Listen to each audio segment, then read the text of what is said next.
Good afternoon, everyone, and thank you for coming to ELGL Inspire. My name is Kirsten Wyatt, and I am the co-founder and executive director of ELGL. And that stands for Engaging Local Government Leaders Network. We are a professional association for people who work for cities and counties and local governments. And we're a little different than some other organizations in that we consider ourselves a big tent organization. And that means that our members work in every aspect of local government. Sometimes you'll find that the finance directors all hang out together and the parks directors all hang out. And what we believe is that when you bring together people from across local government service, great things can happen.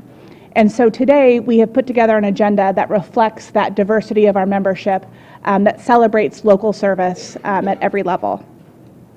As a quick background, ELGL provides a lot of online training and content on our website, elgl.org. It's a place that you can go if you'd like to learn more about basically any topic under the sun that a local government is working on.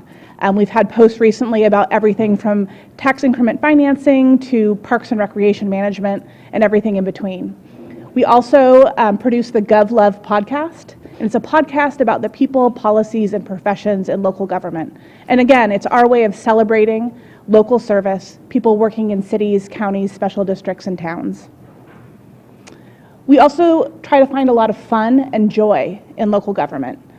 Sometimes what we find is public service can be a very heavy and challenging profession. And what we have realized is that if we build true friendships, true fellowship, that tough work can get a lot easier. And so one program we run is called City Hall Selfie Day. Every year on August 15th, we challenge people to step outside of City Hall and take a picture of themselves in front of their government building. It's cheap, easy, and it's a way to celebrate the pride that we all have in our service at the local level. And here's a picture, I think, of one of our speakers, Jen, and her former community of Gahana, and they actually made the local news when they took a City Hall selfie. We also celebrate the people that make local government great. Every year we give out the Traeger Award, which celebrates the enthusiasm and spirit and style of Chris Traeger from the TV show Parks and Recreation, and we honor and recognize the 100 top influencers in local government. And I am really proud that we have 3 people from our top 100 list on our agenda speaking with you today. So when you have a chance to visit with our 3 speakers who were Traeger Award winners this year, know that they were on that list because they really do celebrate the joy that we bring to local government service. Currently, we are celebrating the best places that local government manages, and we have an award called the ELGL Nope Award. 2 years ago, we recognized the best city halls in America. Last year, we recognized the best libraries, and this year, starting today, we start a March Madness bracket to find the very best parks and open spaces. So if you go to our website, you can learn about 32 different parks that are competing head-to-head each week in a bracket challenge. Some say it's the most exciting bracket in March. And I agree, because it really is a way to say we have people working at all levels of government to create beautiful and welcoming spaces in our parks and open spaces. So join us in celebrating the ELGL Nope Award. So here's a meme I created about the reason we developed the ELGL Inspire series. What we have heard way too often is that people find their way into local government by accident. They literally fall into a career and they had no idea that a profession as a librarian or a recreation director or as a finance director was even something that you could do full-time as a career. And what we realized is there is too much talent on our college campuses to just hope that someone falls into this profession. Local government is the most impactful and meaningful work that you can do if you want to dedicate your life to public service. I really believe that. And so for us, building an event like today, where you can learn from speakers working across the board of local government jobs, is a way for you to think about what you might do with your degree to use it in a local government setting. So we don't want some random event to be what makes you fall into a local government career. We want you to have the tools and the training, and most importantly, the connections that you make today to make some choices about internships, about your first job after you graduate, and about some of the courses that you might take in the next couple of months or years to pursue a path to local government leadership. So our goal is to build up your knowledge base and your network so you can pursue that local government career. I want to start by saying thank you. We do rely on event sponsors to make today possible, to pay for our lunches, and most notably, if you notice, Morgan and Jen sitting over here, they're with an organization called the Novak Consulting Group. They do a lot of great work helping local governments get stronger and better, but they also do recruiting. And so they're great people to get to know. They provided a generous donation to pay for our lunches today. An organization called the Ohio City County Managers Association also provided funding for today, and a group of city managers out of the greater Dayton area. But most importantly, I want to thank the Levin College for hosting us today. It's with their support and their help that this program is here, that all of you know about this event, and it's really important to have that level of support on a college campus for the practicality that we're going to be talking about today in terms of the careers that happen at the local level. So with that, I want to introduce Dr. Roland Anglin, and he's going to say a few words to welcome us, and then we'll get started with our show. So thank you. Well, good afternoon, ELGL Inspire. Give yourselves a round of applause. I want to welcome the ELGL team, the panelists, and the students who are attending. You know, I've been very fortunate in my career to have traveled a lot, all over the world. And the one thing that I've come away with from those travels is the importance of local government, because local government is fundamental to serving people and their needs, but it's also fundamental to serving a strong democracy. So this event and what the professional group does is so critical to forwarding our democracy. I want to acknowledge that CSU is the only Ohio location for the program, and we have over 100 students registered for this event. So that's terrific. I want to thank the panelists for taking time out of their schedules to come and talk about their careers and spending time with our students. That's critical. Getting the word from those who've gone before or have trod the territory is critical to making sure that we have professionals for the next generation of local government. I would be remiss if I didn't say that we have a little bit of an ulterior motive in being a partner here. We want all of you to come to us when you decide to go for graduate training. And Kristen Blazek will be hosting a master's degree program information session immediately after this event. In closing, I just want to say that the noblest profession is public service, and public service in local government. So I hope that you are and will become the next generation of public leaders, because we sorely need you. So thank you. All right, so here's how today is going to work.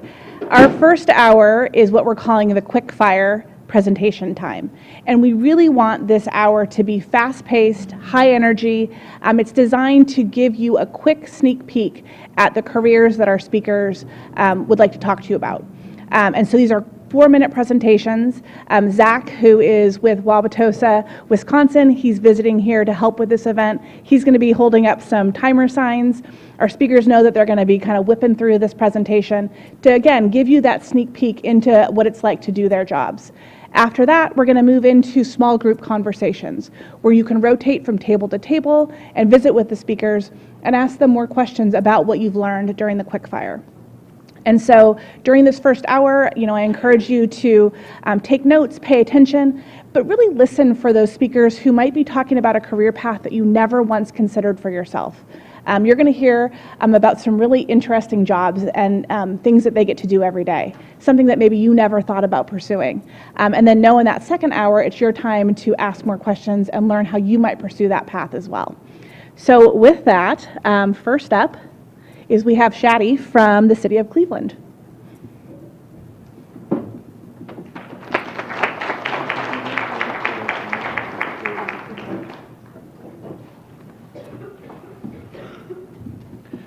Hello, everybody.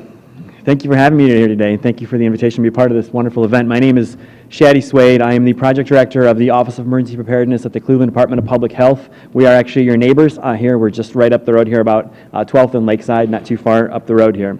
I've been an emergency manager for about 8 years at a number of different agencies in a number of different communities. I've been with the city of Cleveland for about a year and a half. One of the things that I will tell you, if you're ever looking for the emergency manager in the room, look on the outskirts. I came in and I sat on the edge here, not to be social, but as an emergency manager, I always have to be able to see the whole room and kind of see what's going on and get a picture of what's happening. But my work in public health preparedness is really kind of the intersection between public health and emergency management. Can you all hear me okay? Great. So in that role, I work very closely with police, with fire, with our EMS folks, hospitals, a lot of other emergency management cohorts in the community to prepare and to make this a safer community to live in and to deal with emergencies that have an implication on public health and wellness. When I tell people what I do, a lot of times they say, oh, so you're like a Homeland Security person? And I say, well, no, not quite. There's this term that we use, Homeland Security Enterprise, which isn't, I'm not a Homeland Security agent, but we're doing all this kind of work that supports our Homeland Security initiatives that go on. And a lot of the work that I do really focuses around writing plans, training people on what's in those plans, and then exercising those plans. When you see those mock disasters on the news, when we pretend that a plane has crashed, or that an active shooter incident has occurred, or that an infectious disease outbreak has happened, those are the kinds of things that I'm involved with to help our community understand, what are the challenges that arise from those situations, and how can we deal with them. What do I like about it? I'm doing, the work that I'm doing is building a capacity that is going to exist in the city of Cleveland long after I'm gone. And that I am kind of contributing to something that, building a framework for response and for preparedness that is above and beyond me. And when people ask me, like when I tell people what I do, and I kind of almost feel like as I'm explaining to them what I do, they say, oh, that's where my tax dollars are going. But really what it is we are building this response network that is going to exist and only get better as time goes on. I'm very fortunate that I get to do a lot of things like this. I get to go out and engage with people. I'm not sitting behind a desk for 8 hours a day. I get to be out in the community and working with those partners that I mentioned before. We get involved in a lot of very cool special events. A lot happens in Cleveland. Just within the last couple of years, we had the Republican National Convention where we had delegates coming from all over the world to be a part of this event that happened just literally right there across the road.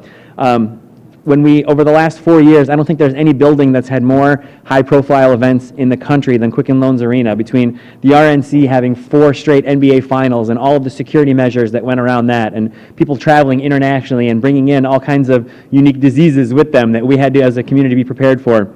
We are gearing up in a few weeks here to get started to prepare for the Major League Baseball All-Star Game, which is going to be visiting Cleveland in the first week in July. For 5 or 6 straight days, we're going to have 50,000 visitors in downtown Cleveland every day. And so there's a lot that's going to go into preparing for that. I'm very fortunate that I get to travel a lot for my job. I belong to an organization called the International Association of Emergency Managers, and I get to go to their conference just about every year. I've been at conferences at NACCHO. I do get to go to the Homeland Security Conference this year in Phoenix. And so in this role, I get to meet other people from other parts of the world who do what I do, and I get to kind of learn from them as well and teach them about all the things that we're doing here in Cleveland and Ohio. Cleveland is interesting. We have a unique population as a city. And the actual nighttime population of the city of Cleveland is somewhere around 400,000, but on any given day, there are over 2 million people that set foot in the city of Cleveland. And to know that I have just a small part in the health and wellness of those people and the safety that those people depend on is really important and helps me feel engaged. It's a challenge. Some of the challenges that I deal with, keeping engaged. We don't have emergencies all the time, knock on wood. So keeping people with that mindset of how to be prepared is a challenge. I'm on call 24/7. I carry 2, sometimes 3 cell phones, and so that can be a challenge to deal with, kind of never being able to flip that switch and turn it off. And then also being able to balance the grants and the funding that funds my work with what the actual needs of the community are. What does an emergency look like? It looks very different. It very often involves a lot of different colored vests, like you'll see in the pictures here. But emergencies are different. There are emergencies that are occurring every day in our community. We prepare for things like dispensing medication to the public. The picture on the right there, you'll see when we have a surge of patients at our hospitals, getting them organized and making sure that all the beds are filled. But even right now, the largest public health emergency of my lifetime is occurring right now with the opiate crisis that's going on in our communities. And so emergencies take very different forms. And so I'm very fortunate to get to be involved with all those things. My contact information is up there, and I'll be around all day. And I thank you guys for having me again, and I look forward to getting to speak with you a little bit more today. Thank you.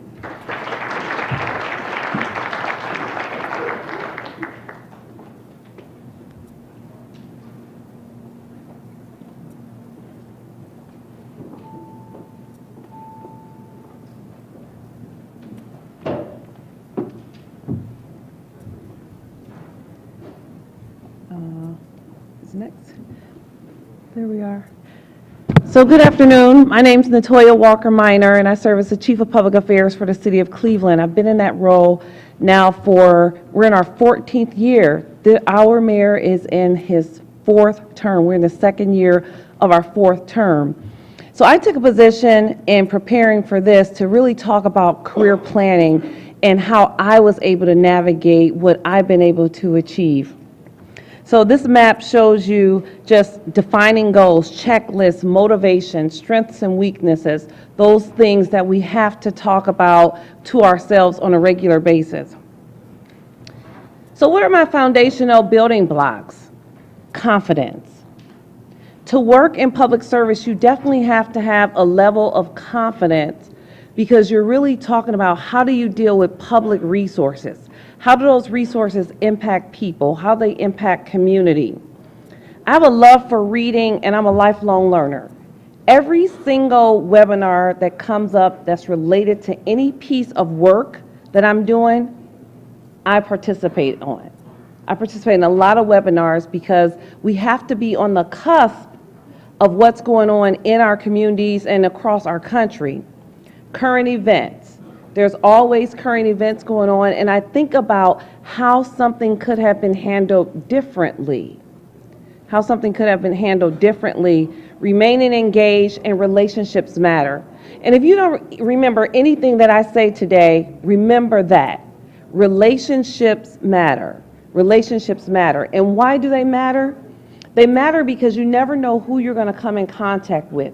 You have to build on relationships, not networking for network's sake, but truly authentic relationships. Because as you navigate, whether it's in the city or the county or the port or United Way or any other nonprofit, as your career changes, you want to make sure that you have authentic relationships with people. I began working in this community straight out of college in 1989, and many of the people that I came into contact with, I'm still in contact with those people today because I was in a role where I was awarding grants and I was monitoring grants. So I was going out on site visits.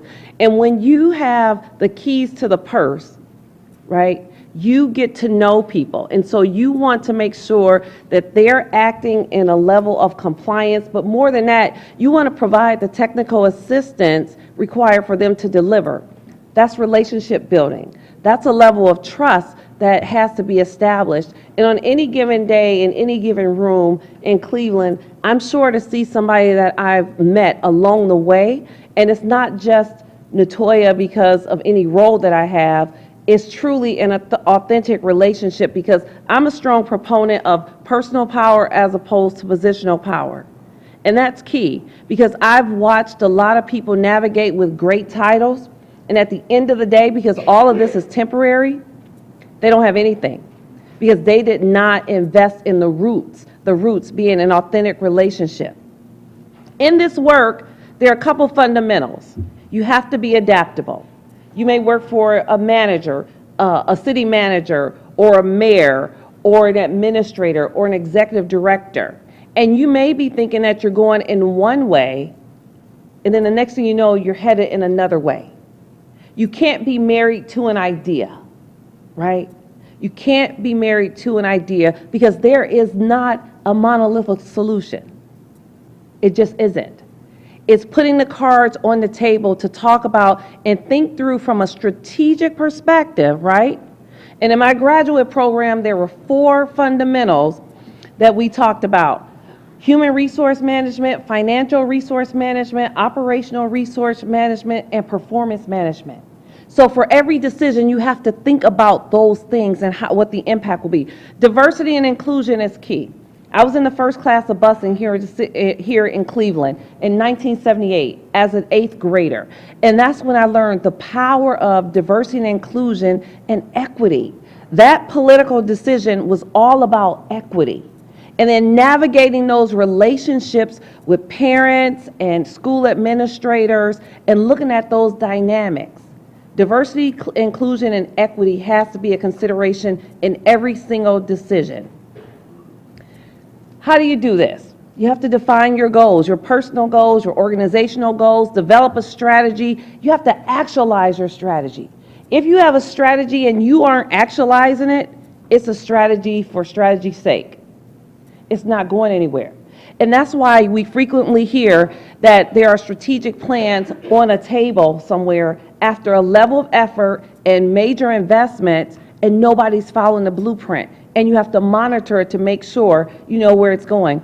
I mentioned this already, investing in people, authentic relationships, personal versus positional power, because those are things that I really believe in. Thank you.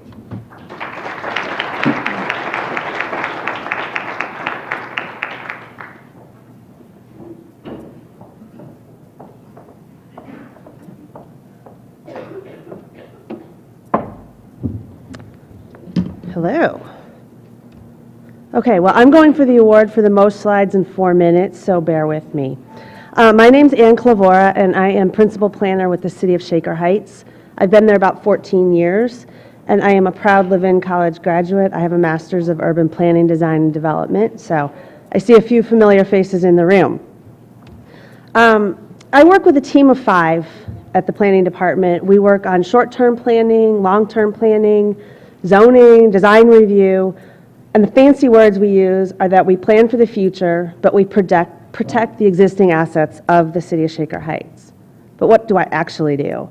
I can sum that up with some action words. I write a lot, I read a lot of emails, and then I read some more emails, and then I proofread everything that I read and I write. Apply for a lot of grants. I manage projects, I manage people. I organize everything. Post-it notes and file folders are my favorite things in the entire world. I present to groups like you. I present to the public. I present to boards and commissions. I collaborate. That's where those relationships come in. We collaborate internally at City Hall. We collaborate externally with other communities and partners. I educate my coworkers. I educate my citizens. And I caretake. So what I'm going to do to try and describe what I do at the city is tell you a story. And this is the story of the Lake to Lakes Trail along Fair Hill Road. You can kind of see the person and the dog behind the telephone pole. This story spans most of my career, and it illustrates everything that I do. And of course, it starts with a plan. And this was completed just before I started with the city. And these recommendations in the plan were my marching orders. So in 2008, we created a concept plan to add walking and biking paths to the City of Shaker Heights. I started writing memos, and I wrote a few more memos, and then I wrote a few more memos, all about the project, trying to generate excitement and find funding. So I started writing grant applications and applying for those grants. I ended up writing 4 different grant applications before we were finally awarded $540,000 from NOACA to pay for this project in 2012. Remember, that plan was done in 2005. So we hired a consultant and started our design in 2013. I don't know why that says no. But we manage the consultant. I take care of contracts. I guide the design process. I'm working with these folks every step of the way. We held public meetings to gather feedback from the community. I organize all of that. We responded to concerns from the community and adjusted the design based on the feedback that we receive. Again, I'm sort of spearheading this whole process.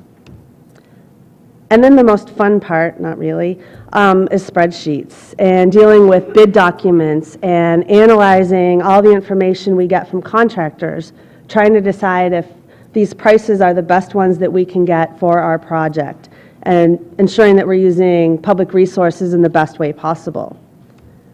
So then I do that collaboration, and I work with the law department, and I work with the finance department to put together all the contracts to make sure everybody's going to do the work that they said they're going to do. And then we finally get to start construction. We started construction in June 2015. And as project manager, I work with the project inspector. I work with the project engineer to keep the project on track, on budget, make sure it's happening in approximately the amount of time that they said it was going to happen. Work with the contractor directly to communicate city needs and concerns, you know, as I'm out there tromping around in the mud and trying to figure out what's going on, make sure everything ends up the way we want it to. So we ended up with a great new amenity for the city. There's tons of walkers, tons of cyclists, and I get really excited every time I drive by or walk by and see people using what I put together. We had a ribbon cutting with the mayor and council. Here's an aerial view of the finished project in 2016. It connects the Shaker Lakes to Lake Erie, $712,000 project. And we won an award, the 2018 Greater Cleveland Trail Showcase. So it's always fun to be recognized for the work that you do. There's a whole bunch of other things I do. We can talk about it at the small group tables. But lastly, I just want to leave you with the point that I love what I do. It's different every single day. I use many different skills, work with tons of different people. But in the end, it's really rewarding to see all of the plans and hard work that I have done be realized in a physical project in the community. Thanks.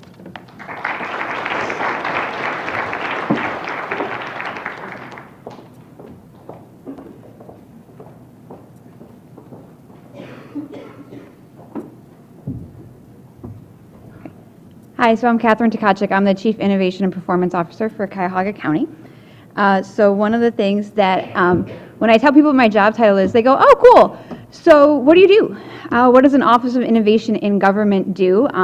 My joke to them is always it does whatever I say it does because nobody really knows.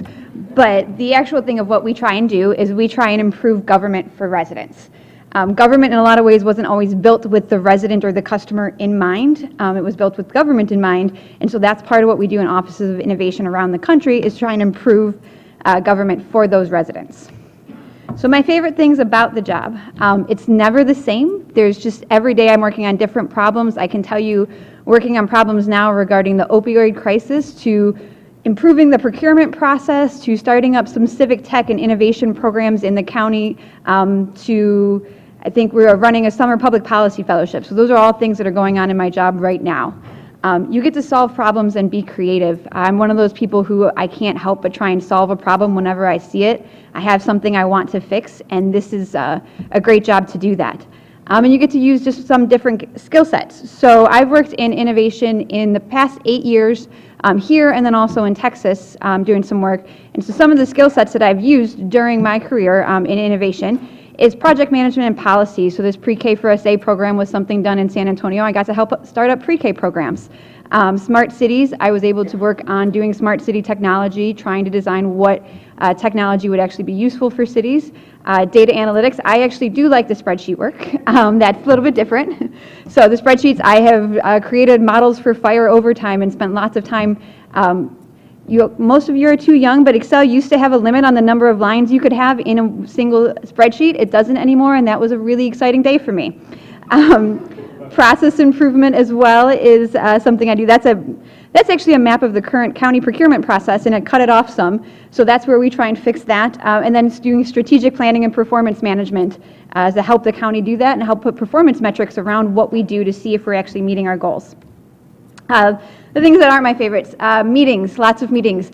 I am not a sit in a room with a lot of people person. I really like, my happy place is my computer with my data. That is my happy place. But what I know in innovation is you never know what meeting is going to lead to that next great idea or that next great thing.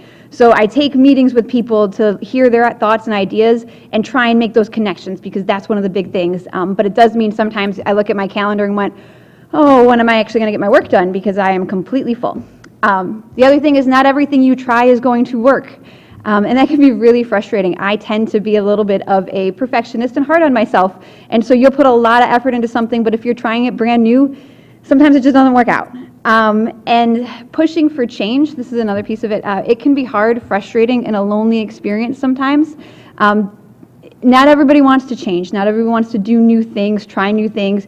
Even if you have the best idea, it's hard for people. And it's hard based on sometimes what's happening in their personal lives to do it. And so you can feel like you're pushing against a brick wall and it's not getting anywhere. But that's why going to different events, I do listen to the GovLove podcast on my way in on the train. That's a great way to keep yourself engaged because other people are going through this as well. What I learned, government can be frustrating, but the job has meaning. I was saying this, I had a group where they came in, and what they do is they run a professional government fellowship for people that are in senior vice presidents from the private sector, and they take big pay cuts, and they come work for a local government for a year to solve a problem. And I was talking to her, and I said, why do they do that? You think about this, they take huge pay cuts to do it. And she said, people that have worked in government don't realize that they're just spoiled by the fact that their job has meaning. So they, I know I go home every day, and what I've tried to do that day is make my community better. The place where I live, I'm trying to make it better, and that's a really powerful thing. So when I have those really frustrating days or the things that don't work, knowing that makes it a lot easier. And in other careers, that's not always the case. So I think that's why one of the things I've learned over my career, good ideas tend to come back around. I can't tell you the number of times I have proposed something and everyone's like, no, I don't want to do that. No, no, no. And then 2 years later, they're like, hey, you remember when you told me about that one thing? Could we do that? And I was like, yes, how about it? Let's go. So sometimes when you have that really good idea, if it doesn't work to start, they tend to come back around. And then this last one, this is kind of my personal model. Do what you can with what you have where you are. As I said, I tend to be a perfectionist. I get way too hard on myself. I think when you talk to a lot of local government professionals, we're like that because we really do feel like this job has a lot of meaning. And so we want to make sure that we are doing our best for everybody and really serving the public as well as we can. So I know there's times I've screwed up, but I always remember this because that's a key of I can only do what I can with what I have, where I am, and as long as I do that, then I'm trying to serve the public very well. So that's it.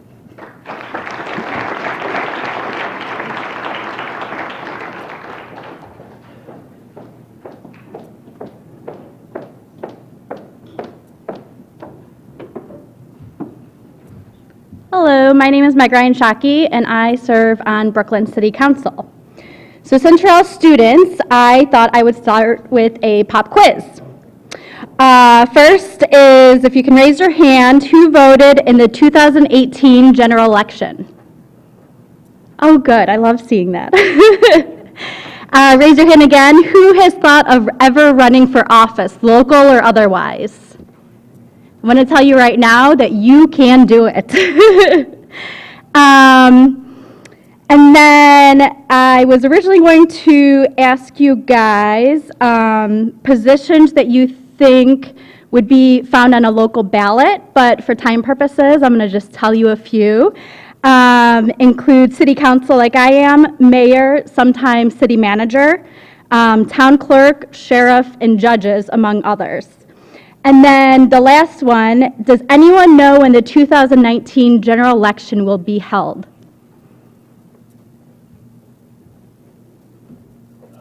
Second Tuesday after the first Monday. Perfect. That would be November 5th, 2019 this year. So the best thing about running for office is it's unlike any other job.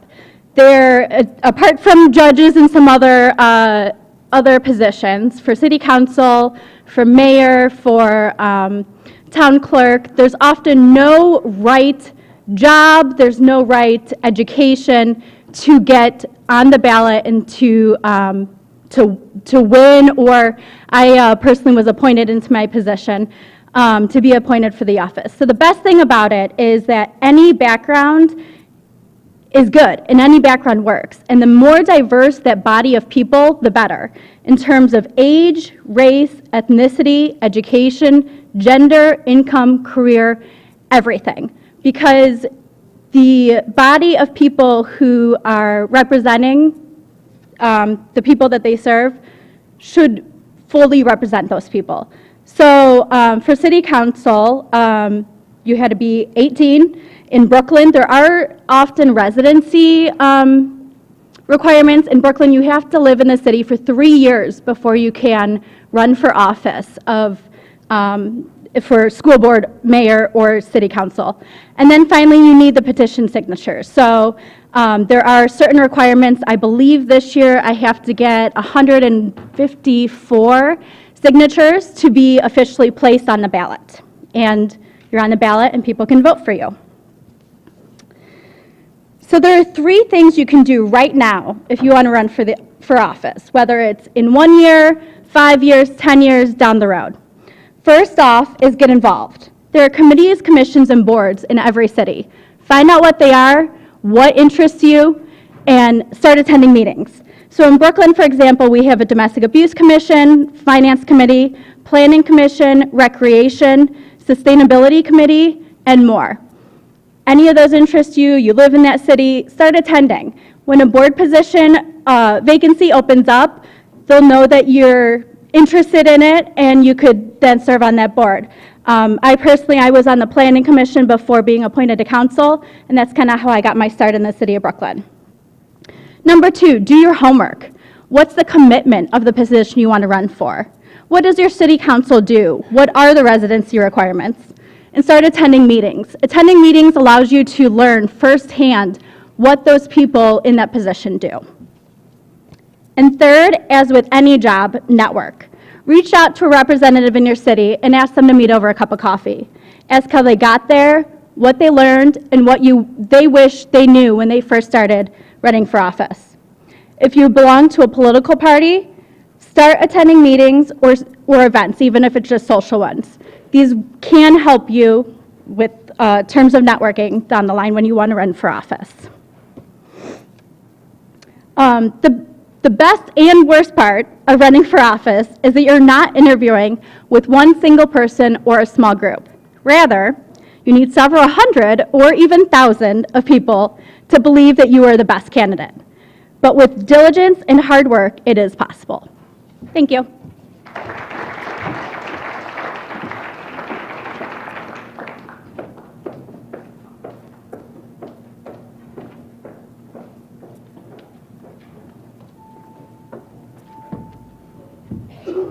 All right. Good afternoon, everyone. I am Joe McRae. I'm the Director of Parks and Recreation. If I can get this right. There we go. For the City of Cleveland Heights, I'm a proud alumni of Cleveland State University. I was a grad assistant and my cubicle was right over there. And just wanted to put up there a little bit of what I've done since coming to this great institution, just so you have a frame of reference for me. I'm currently the director at Cleveland Heights and enjoying myself. My inspiration. So how can you be a Parks and Recreation director if you don't know who this is? And how can you be a human being if you don't appreciate hot breakfast? This is me standing next to the ICMA president at the time. So ICMA is the International City and County Managers Association. And I was a fellow there, and it was Halloween, and I was Milli Vanilli by myself. And that boombox in my hand, I played at board meetings and broke out dancing while lip syncing. And I'm still a director today. You can do it as well. So let's talk a little bit about what I do. I serve the city of Cleveland Heights. Cleveland Heights is a population of 47,000, council manager form of government. We, meaning the Parks and Recreation Department, have a $4 million operating budget and a $500,000 capital budget. And I oversee approximately 150 full-time, part-time employees. So while I'm goofy, I am tasked with being responsible for these resources for the purpose of serving the community and serving it well. If you've ever been to Cleveland Heights, you know that the standards are high. Mama, I made it. This is my office, or at least is what I hope my office would look like. That is not my real office. But as you can see, I can be professional at times. Our parks. I oversee 140 acres of parkland, over 8 parks. That picture you see there is our newest park in construction, because I want you to see the work, which is Barbara Boyd Park. It sits actually in East Cleveland, but it's owned and operated by Cleveland Heights. And that community, if we had more time, I would have showed you pictures of what that playground used to look like. This is a game changer. It literally impacts that community and the lives of the people in that community in a positive way every day. And that's primarily what this job is about. Kane Park, how many people have gone to a concert at Kane Park? Oh, that's not nearly enough. All right, so Kane Park has been operational 80 years. I hope you all will take a look at our offerings this year. And now that you know me, I hope you all will ask me to bring certain acts to Kane Park because I'm part of that decision-making process. And if you've never been, that's what it looks like. It's a beautiful outdoor concert venue. We do theater there, we do arts there. Our community center, 153,000 square feet facility. Fitness center, senior center, 2 basketball courts, 2 ice rinks out of the time of the year. If you're like me and you can't stay up till midnight on New Year's anymore because you're getting a little bit up there, I don't like to admit that, but you know, midnight is a stretch for me. You can come celebrate with us at noon on New Year's Eve. And we will drop those balloons that you see there on your head at noon. Kids love it. We have over 200 community members that show up for that event. When you talk about recreation, you're talking about the areas we operate in, and that's up there for your perusal. So we basically serve everyone from preschool into their senior years. Our seniors are very active. They go on trips, they play cards, they dance, they line dance, they play Wii. Our young people are in sports and activities. I mean, we do it all, and we're constantly looking for new ways to engage the community. This is one of our special events. The Happy 5K Run. If you're a runner, you should be a part of this event. It happens at Cedar and Lee. It benefits the Youth Scholarship Fund, which is our fund that allows for us to subsidize the cost of recreational activities for low-income families in Cleveland Heights. 100% of the proceeds of this race goes to that event. Again, creating opportunities to impact lives positively. That's our job and that's our challenge. But here's my last comment to you. And at one point in time, I was going to say we can all read this together, right? I don't know if that people are looking at me like, what the hell are you talking about? So I'm going to read it to you, which is, you are the future. And if I can do these things, just a small sample size, you can as well. We can impact lives and improve communities for the better as public servants. I think it's key to say that, particularly in these times. And so I hope you all will do it. Because someone like that, which is my 3-year-old daughter, is depending on us to do so, to be a part of the positive change and to make positive impacts on people's lives. Thank you all.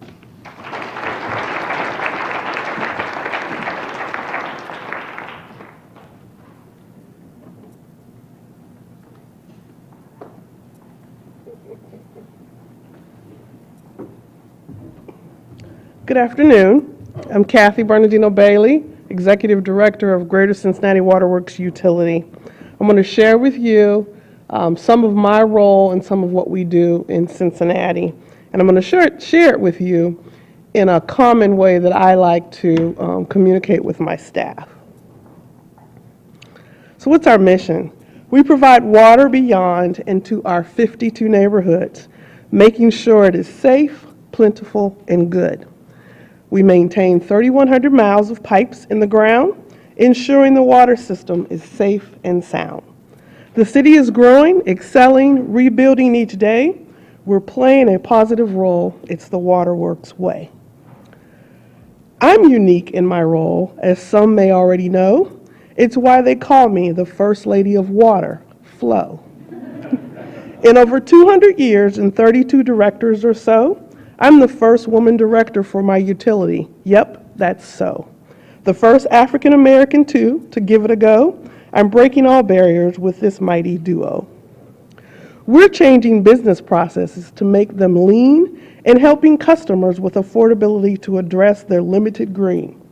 Lack of funding to replace the infrastructure is ridiculous. It's obscene, but creativity and innovation allow us to intervene to provide community solutions, better service, and a solid routine.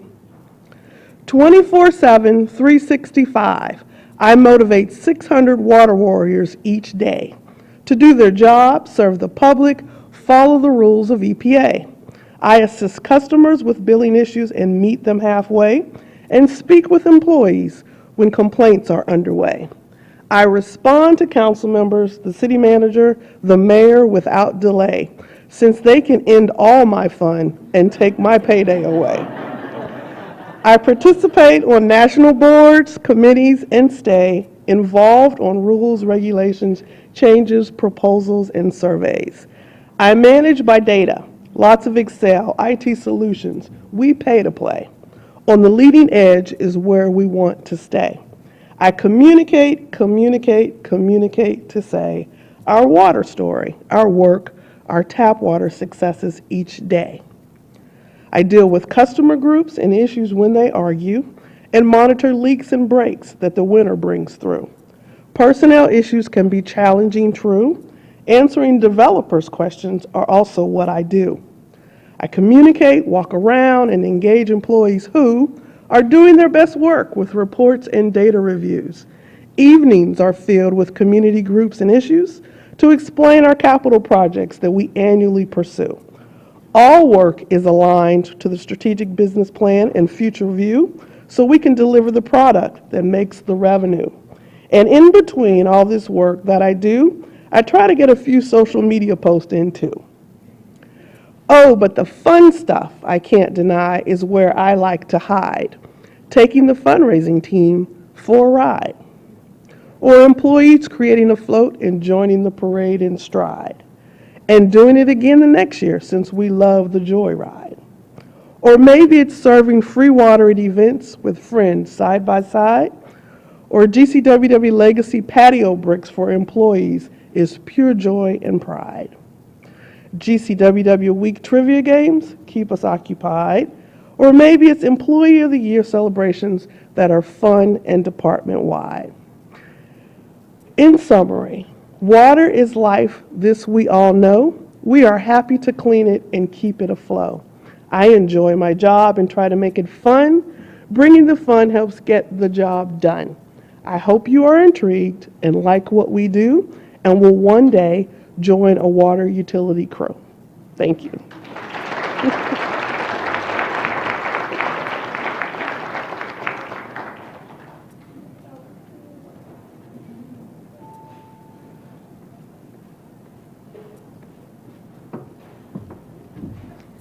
Hello, I'm Danielle Clark. I'm a budget and management analyst from Cuyahoga County. So just to give you a background of what our office is, OBM, I'd like to describe us as the foundation or the root of Cuyahoga County.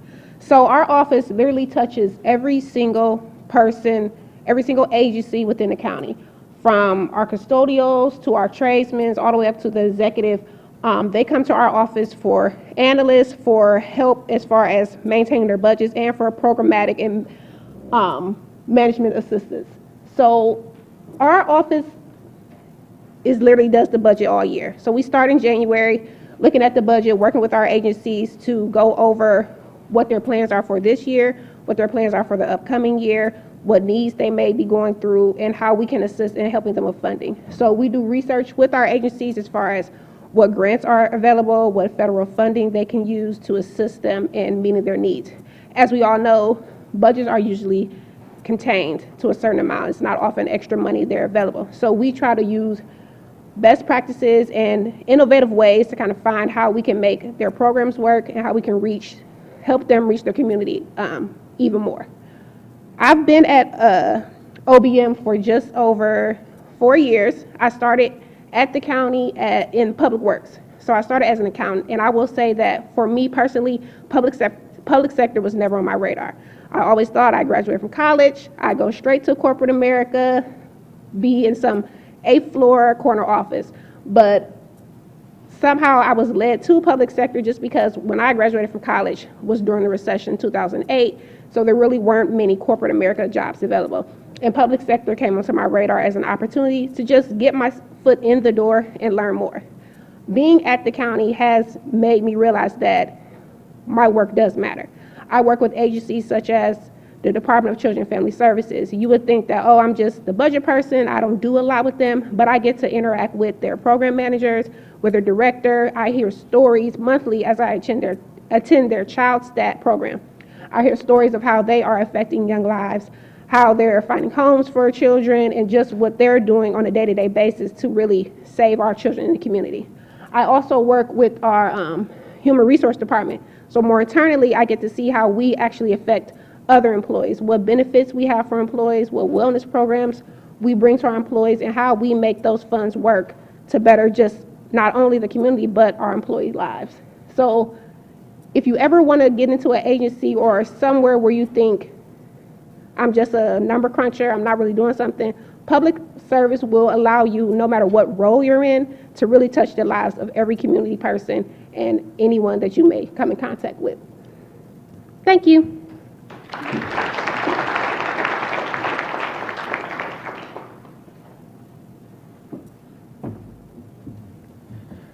Good afternoon. My name is John Gonzalez. I am the Communications Manager with the Northeast Ohio Regional Sewer District. The position I have today is not one I would have expected when I was in college back around 2000. Back in the day, I wanted to write for greeting cards, which I'm sure was a very lucrative career back at the day. But that essence of creativity was something I thought was very important. However, that wasn't the way it worked out. What I did realize when I did have an opportunity open up for me at the Northeast Ohio Regional Sewer District is that those aspects of creativity that I loved actually translated amazingly well to the job I now have working communications for a sewer utility. I'm not sure where you're at in your career search, but before we look into the future, we have to actually look back. So I want you to think about this reality. In 1969, the Cuyahoga River was a cesspool. This is the Cuyahoga River in the 1960s. This is where we came from. In 1969, the river caught fire in Cleveland and changed the course of environmental history after that. This is where we are today. That didn't happen overnight. It didn't happen without the dedication and the service of utilities like ours and our partners to make that happen. The Regional Sewer District was critical in bringing this life back to the Cleveland area, specifically the Cuyahoga River, and we're celebrating that all year round, and we actually recognize that reality every single day of the year. When you hear about sewer district, you assume a treatment plant. You might think about the sewers underground. The reality is most people don't think about this at all. And so what we want to do in my role is to help raise awareness of who we are, what we do, and why it's important. And there's amazing creativity options available to us to help reach people in ways that are relevant to them, to you specifically. I manage our social media, and I love the ability that I have to use social as a way to connect with people. If we can help people to think of us amongst their daily responsibilities of other things that aren't sewer related, then we're doing our job. And the reality is that our work, every time you flush your toilet, every time you see a stream in your neighborhood, all of those elements of your daily life are part of our work. And we have to take care of those resources to not only benefit us today, but for future generations. There's amazing stories that we can tell. And the work that we provide to get this work done and protect our resources is diverse and enjoyable for people from across the region. We're out in streams, we're underground, we're engineers, we're designers, we're interns. There are internship opportunities currently. For those of you who are interested, you might want to snap a picture of this. There are 3 current internship opportunities that we want to make sure that many of you who are interested know about. We have biology internship, a community relations internship, as well as a help desk internship. And that's just a sampling of the type of openings that the sewer district provides that are well beyond the engineering and more technical aspects of the kind of work that you might think about when it comes to sewer and wastewater treatment. Our internships are from 4 to 12 months, depending on the position itself. It's an hourly pay rate. We do have full-time positions available and also weekend opportunities, particularly in our outreach and our laboratory positions. And really, internships provide a cultural experience unlike any other. These internships and several other opportunities are highlighted on this website. If you want to snap a picture of this as well, I want to make sure that you recognize that the diversity of opportunities is immense. Kathy spoke about it, and her poetry is much better than my presentation.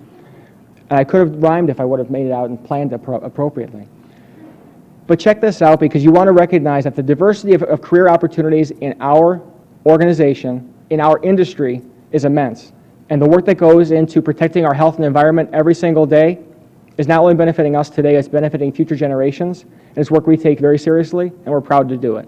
So thank you very much.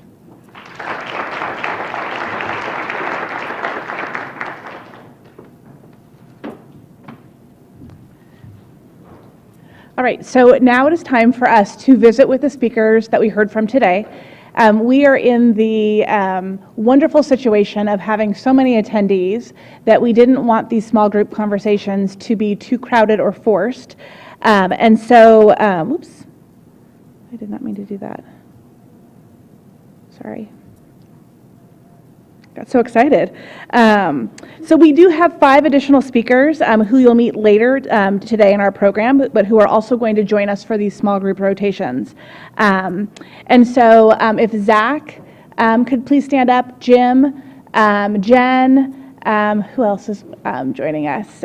Tom, and yes, and Harrison, I'm sorry. And so they will also be available to visit. They are all working in or with local government at this point. So if you see one of the speakers from the quick fire who you did not yet, or there's not room at the table to visit with them, please take a minute, visit with one of these speakers. You'll get to know them a little bit later today in the presentation. But for now, I'm going to have you meet with some of the speakers you just heard from, meet with some of the new faces that you just met. At the 10-minute mark, I'll give you a time to rotate. We have time to do 5 of those rotations. So again, I challenge you to visit with someone now who's potentially doing a job or in a career field that you never considered for yourself, but you heard about today and you thought was interesting and might be something you'd like to pursue. So we'll give you 2 minutes for our speakers to get to a table, and then we have a 10-minute rotation that'll start right away. So go for it, and I will say that some of our speakers do have swag to give away, and so take a minute to visit with those speakers as well for some cool giveaways from their communities. I want to point something out. So ELGL is a startup professional association. I'm the only staff person. I run the organization out of my dining room. But what we do to make events like this happen, I'm based out of Portland, Oregon, is we rely on our network of volunteers who contribute content, volunteer for the podcast, and help put events like this together. And one of those volunteers is Zach Nabin, who is here with us from Wauwatosa, Wisconsin. He's also going to be producing 2 of these events in Illinois next month. And we rely on our volunteers to make events like this happen. We believe that it gives a very unique feel to the events that we produce because they're by and for practitioners and local government. And so if you would like to be involved in ELGL, please know that we want you to join and kind of hit the ground running with us to put together content and events that really speak to local government public service. So I'm going to turn the microphone over to Zach. He's going to moderate today's panel. And I just want to recognize him for his contributions making today happen and making more of these events happen at college campuses throughout the Midwest this semester. So join me in welcoming Zach, and then we'll also get our panelists started here shortly. So thank you.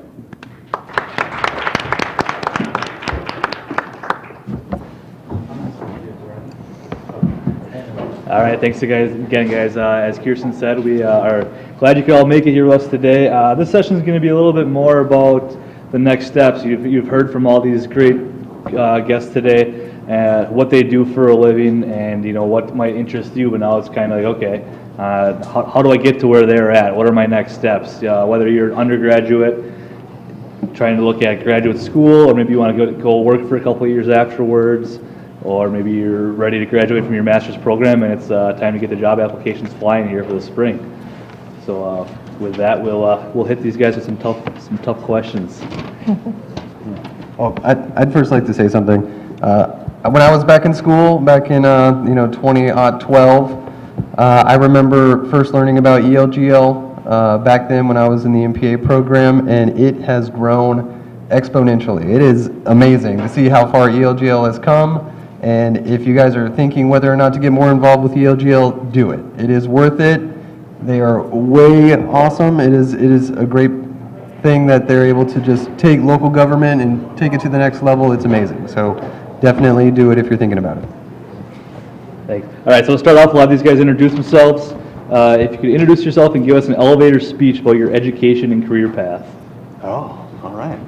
Okay, so I'm Harrison Wicks. I work as the assistant to the city manager for the city of Kent, and obviously that's where Kent State University is. We were a railroad town, then became a university town, and now we're on the heels of a downtown redevelopment, and we are trying to get people to Kent as much as possible. So career path-wise, I'm from Texas, born and raised in the Dallas area. My wife got a job at Kent State, so that's why we moved up. And I was lucky enough to get a job at the city of Kent. So I'm still planning to do that city manager role. That's what my passion is. And both of my parents worked in local government when I was a kid, so I went from parades as a 5-year-old up to now. So I think that's definitely where I want to be. Awesome. My name is Jennifer Teal, and I am an associate at the Novak Consulting Group, and that's still very weird for me to say because I've only been working for them for a few months, but I'm apparently an expert on consulting, so we'll just go with that. That's what consultants do, by the way. They just are the experts at the thing that they say they're the experts at. So I have my undergrad from Miami University here in Ohio in urban planning and public administration. I knew that I wanted to do something to make the world a better place, and I assumed that that would be the way to do it, with like charts and maps and spreadsheets. And that is what I have done. So I moved to Washington, D.C. right after I finished grad school, or right after I finished my undergrad. Took a year with working for a Capitol Hill lobbyist, and I'm still feeling dirty and ashamed, and got my MPA from George Mason University. From that point, I worked in both federal government as a budget analyst, budget manager, program manager, and then found my happy place back in local government, working both on a program level for a stormwater utility, and then as moving up through the ranks in a suburban community as a deputy finance director, and then city administrator. In that process, I found that what sparked more joy for me was the upfront work of facilitating, problem solving, kind of poking around under the hood and seeing how to make an organization more effective. And consulting gives me the opportunity to do that on a very wide scale with, new friends every day. So I find that to be very invigorating. It's the right thing for me at this time in my life. And it's awesome to get to see all of you who might get to do that someday too. Hi guys, my name is Alexandra Higgle, and I see a lot of familiar faces because I'm the program manager here at Cleveland State's Center for Public and Nonprofit Management, so literally right upstairs. So I manage our internship, mentoring, women's leadership, and assist with professional development programs. And I went to John Carroll, so go Blue Streaks, for undergrad. And I studied journalism because I wanted to enact change. And I know that's something that I hear a lot of our students say. I didn't really know how to accomplish that. I thought maybe I could do that with journalism. So I was a freelance writer, but I really wasn't hitting on what I hoped to be getting at. So I went on and I came to live in, and I enrolled in the MPA program. And that was a total game changer for me. So I was lucky enough to be the graduate assistant to the then MPA program director, Dr. Nick Zingali, and I had a lot of great experiences in my 2 years. So I did everything from assisting with the national reaccreditation of the program, to helping with new curriculum design, to assisting with research, working with some local government entities. I worked on some smart city projects, helped out with the Internet of Things, if you've heard of that collaboration. And I really found my home at Live-In.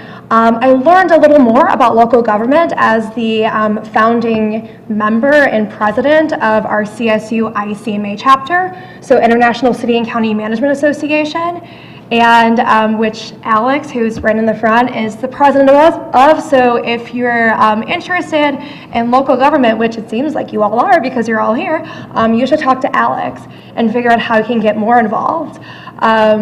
So I always joke that I came to Live-In and I couldn't leave. They couldn't kick me out. So here I am, and I'd love to talk to you all about the MPA program and why you should get an MPA or a graduate degree.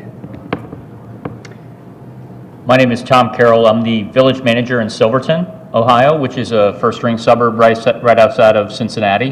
Small community, about a mile west of the Kenwood Mall, if you've ever been to that part of Cincinnati. Most people, if they have been to the Kenwood Mall.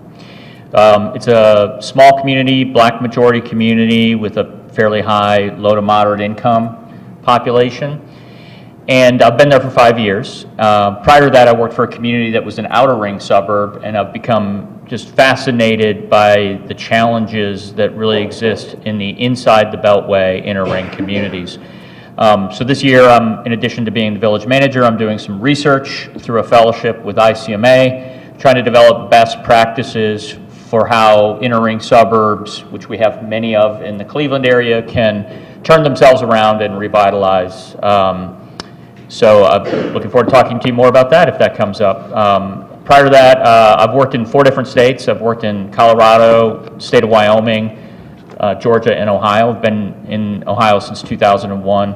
I have an undergraduate degree in history. I actually double majored in history and celibacy, and then I got a master's degree in sociology and an MPA from Indiana University. All right, you guys must live in the same apartment complex that I do that has the longest elevator in town. Still have my questions. But all right, we'll move on. Harrison, we'll start with you. What was your first local government job, and how did you get into that job? Oh, man. So I went to the University of North Texas in the MPA program there, and the internship requirement for the program, I had to find a job. All right, so I just finished undergrad. I was working as a supplemental instruction leader, if that rings a bell to anyone. So I was a tutor for 3 years in my undergrad, and then I had to find a job at a local government, so I asked around and I went to the city of Coppell. It was a suburb of Dallas. It was a fairly well-to-do city. It was looking for an intern in the city manager's office that they wanted to do a project, specifically performance management and measurement, which to the city manager there at the time, he was like, we knew we got to understand what we're doing and how much we're focusing on, and so they wanted to find an intern to slap some graphs together and see what it looked like, and so that's essentially how I got my first taste of local government. And right after that, I told them that it's not just creating some graphs. We got to look at this holistically. We need to do a comprehensive sweep of what every department does, how they do it for efficiency and effectiveness. And so it turned from, I think, a 6-month internship was what they were shooting for, and it ended up being 18 months.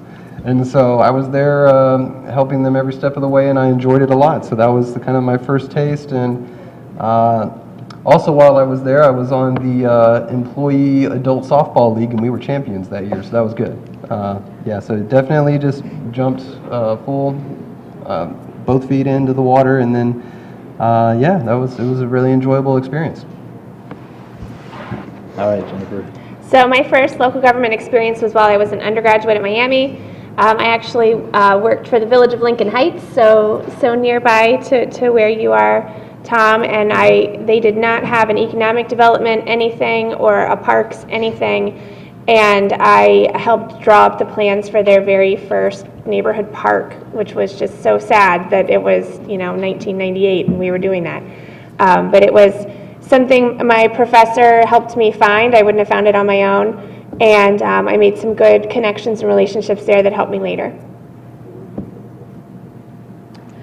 So after my first year of the MPA program, I spent the summer as a public policy fellow at Cuyahoga County.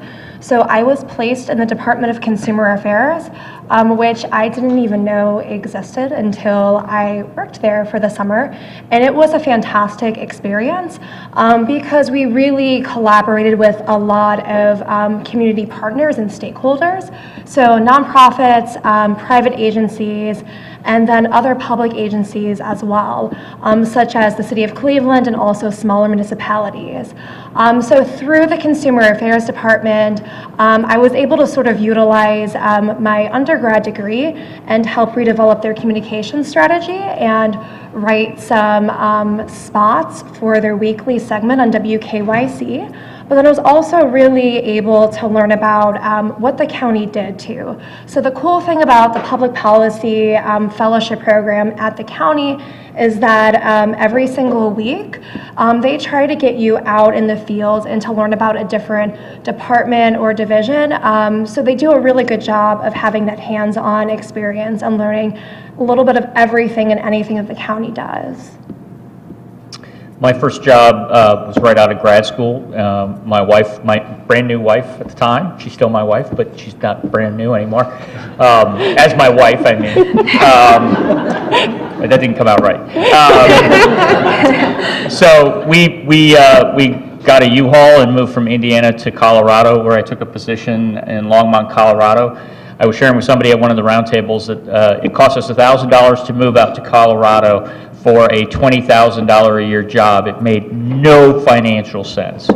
But I just really loved it. I learned so much in my first year. It was a 1-year contract position as a management internship. It's very similar to a program that ICMA offers, which is a management fellowship program. So I'd be happy to talk to you more about that if you're interested in pursuing ICMA's management fellowship after getting an MPA. And I'll take my turn here because this is, as the moderator, I get to pick and choose what I want to answer. My first job was at age 16 as a lifeguard at the city beach. And from age 16, I said, there's no way I'm going to be involved in that mess the rest of my life. And here I am. So now that you guys have been a little bit farther along in the program, you've either gone through the interview process and you might have even been on the other side of the table interviewing people. What's that process been for you? You can kind of speak to both sides of it. Whether maybe when you started, your first application was hopefully not handwritten, but on, type in the computer and you had to mail it in. In today's world, it might be on NeoGov, or, it might even be more social media based. What do you have your takeaways from that?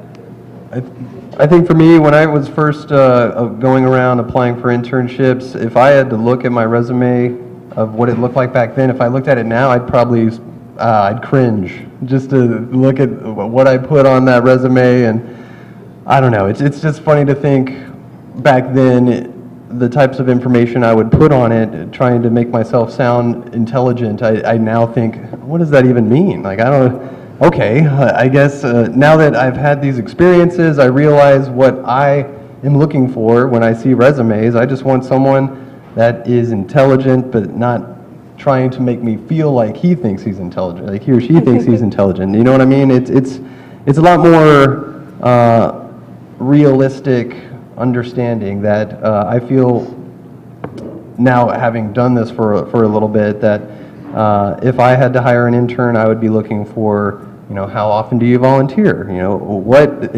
Show me your passion in this field, and that's what I want to see, because at the end of the day, passion and your drive is what puts you over the line, I think. It's education for sure. It's definitely the program you're in. You need those connections, but I want to see what are you doing outside of this that makes you the preferred candidate. Or at the time, I was a part of the ICMA. I was a part of our UMAN group. It was an urban management assistance group. I was trying to be involved as possible, but this was back in Texas. But just to separate myself, I needed to do something that was a little bit outside of just going to school and joining those organizations. And so separating yourself like that is important. That's what I look for. And yeah, that's what you got to do.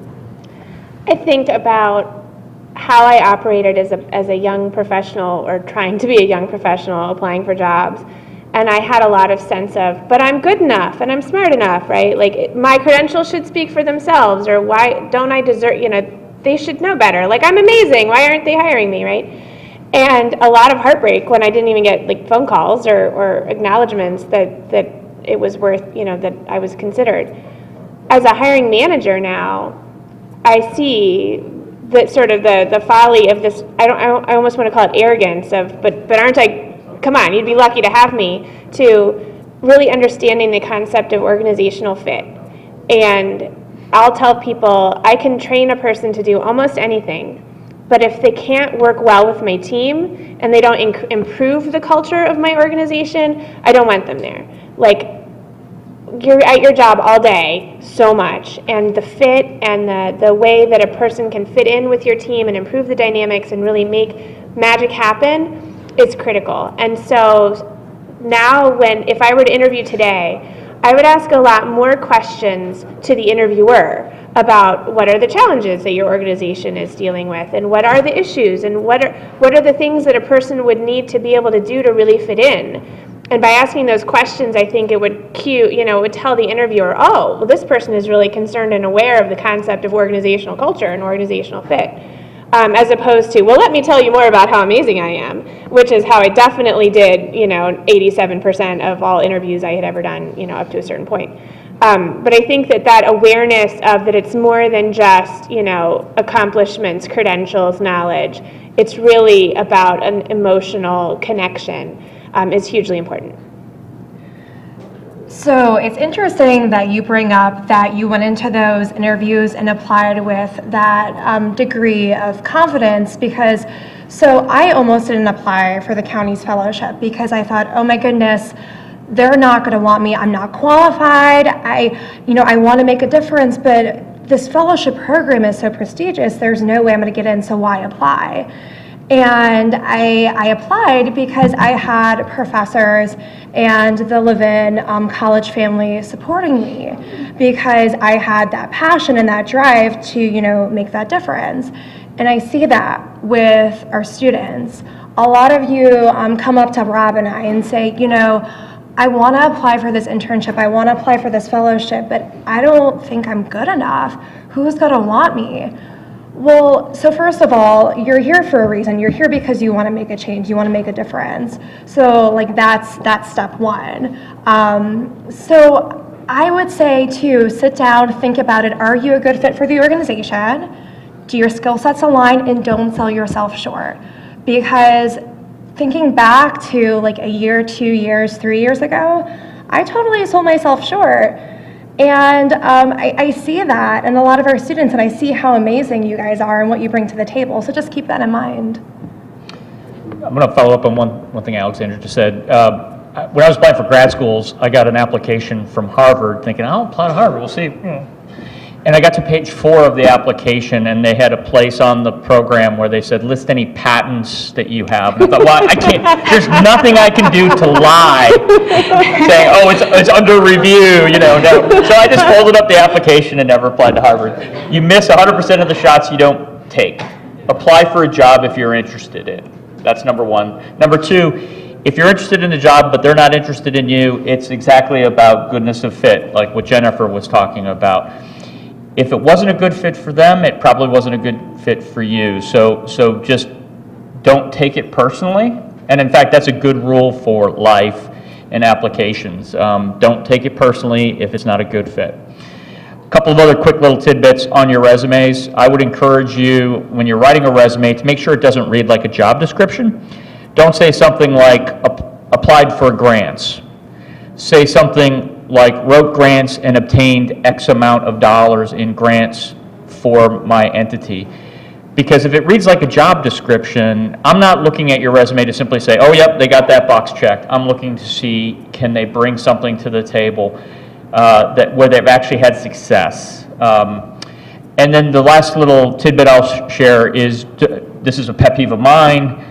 I don't like it when I'm in a job interview with a candidate and I'm interviewing them and they say, my greatest weakness is I take my job too seriously. I know that, turning your strengths into weaknesses is what they tell you to do. I hope not here. But if we all have weaknesses, just lay them out. You better get them out before they hire you because they're going to figure them out once you're onboarded. So I just lay the cards on the table. All right. So I don't tell them about all my warts. Don't take that to an extreme. So I think what we heard there is in your resume, show your results, right? You want to see the results of the resume. That's the big thing. You can say, yeah, I've done this, I've done that, but okay, well, just because you did doesn't mean you were succeeded at it. Show that you've had some success in your career, and like I said, you got to apply for it to get into it. Both my internships and my master's program, I applied thinking, well, there's a slim shot of me being one of the applicants to get this, and both positions, I was the only one that applied. So, wow, tough guys, you got to take me now. That's all you got. So now we've talked about all these great things that we want to see when we're maybe hiring someone. What advice do you have? How many of you are undergrads in the room? Right, so most of these guys are undergrads. A lot of their experiences aren't going to be local government. How can they bolster their experiences they have now to help showcase their resume, the skills that they might, they have these skills, they just have to find out how to lay them out to look good for the job they're applying for. Sure. I would say that the number one thing you can do is just have an open mind.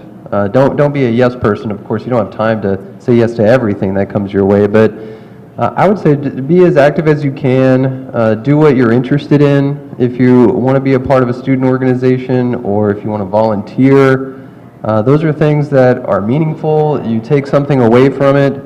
There are so many things that I did in undergrad that I could take with me into grad school or into any job that I go to now, and I could pull on those skills that I learned, and those are really beneficial. I was involved in some grassroots campaigns when I was in school.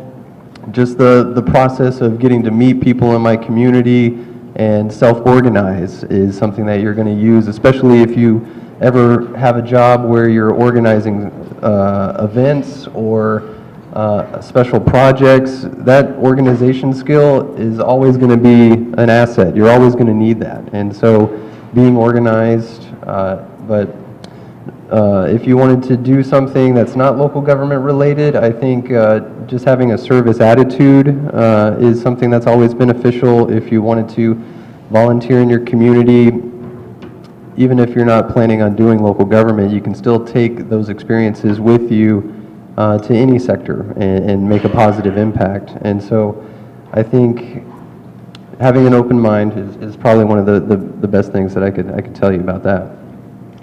I think to add on that, and as a person who looks at resumes, often I can see there's the like broad brush approach to sort of community involvement, volunteering, or any kind of involvement in something that no one is mandating that you do.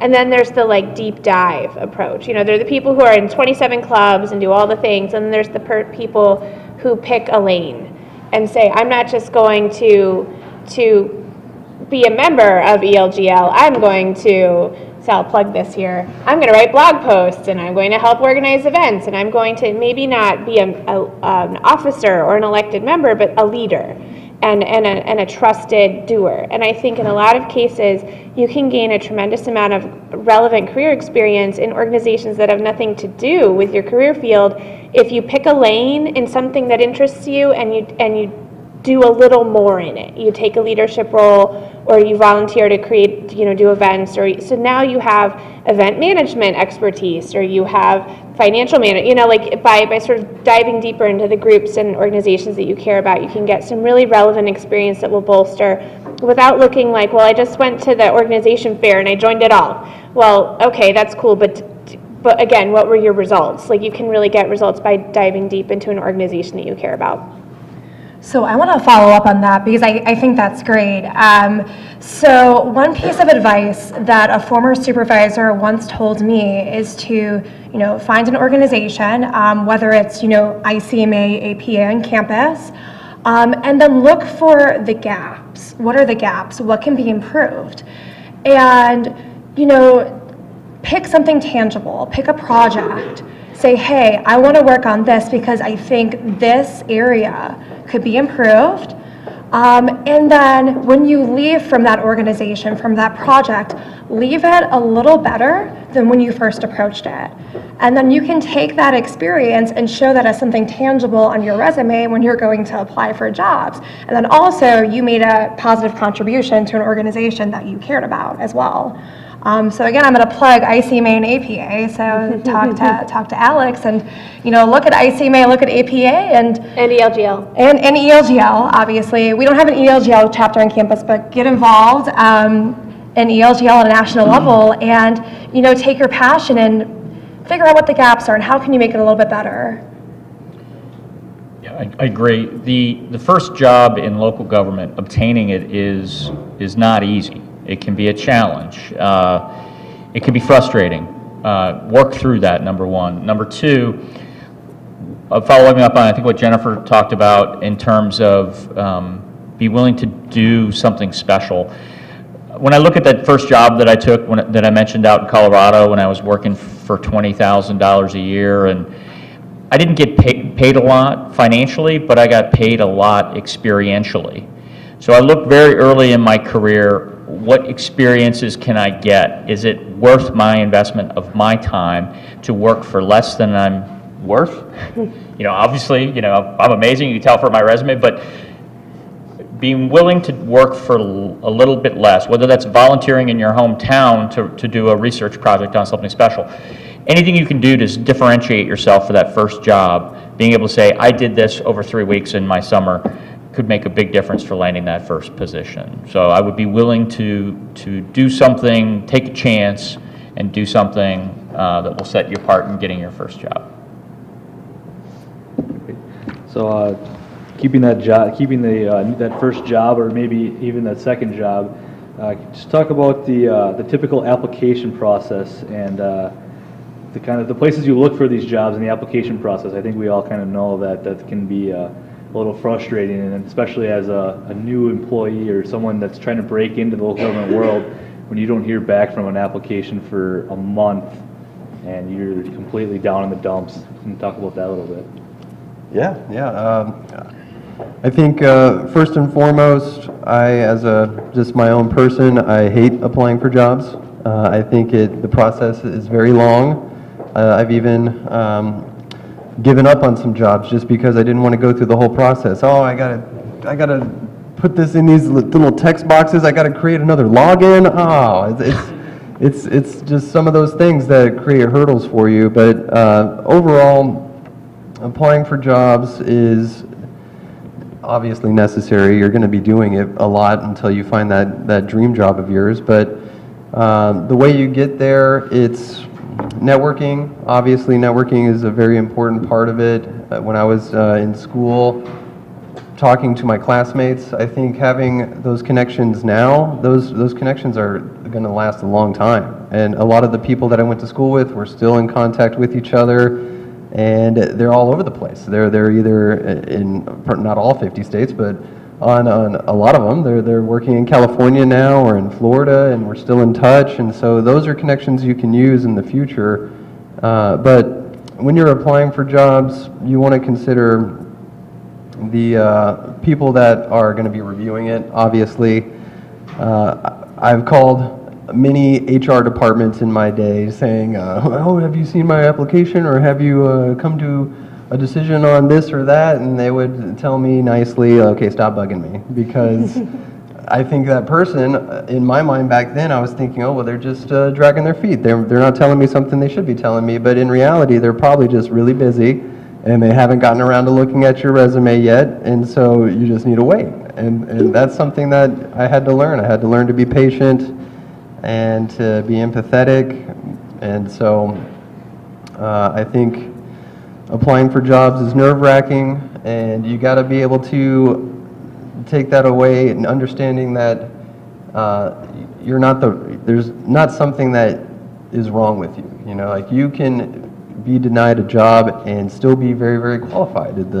And so don't take that to heart. There's always a job out there for someone, and just keep going. So the public hiring process takes a really long time, and it takes a really long time for reasons that made sense at some point in time in that organization, right? So often, one person is not reviewing your application, a committee are going to look through them, right? 6 or 7 people might look through 100 applications, right? So how much time does that take? It takes 6 times as much time as it should probably take. Frequently so you get, in my experience and in many entities, it's not one person doing initial interviews, it's a committee doing initial interviews. So what does that mean? We're now consolidating 3 people's or 6 people's schedules. And then somebody's son gets a broken arm and they have to go to the hospital and we have to reschedule the whole thing. Like, so much life happens in an entity because of the way the hiring processes are set up that they're long. They're very long. And it's an unfortunate reality of how it works, and it's frustrating. But we all know it. We hate that it's long, but it's long. And I will tell you, my greatest professional regret is that I had an unbelievable job offer right out of college, out of undergrad, that I turned down because their vetting and background check process before I could start working was going to take 6 weeks. And I said, but I really need to get paid. And I turned down what would have the job that would have changed my whole life because of 6 weeks. And if I knew then how unbelievably ridiculous of a position that was because of how long government processes take and all that stuff, I would just beat myself senseless. But it does. It takes forever. So there can come a time in your life where you need to have a backup plan. I could have said yes to that job that needed 6 weeks for my background check if I could have made some money in the short term, like if I was temping or doing something else. So knowing that these things can take time, kind of having a plan B until you get the right job is probably a helpful thing to think about. So you're probably hearing the common theme, be patient, which is something that Rob and I continuously say to students who are applying for internships.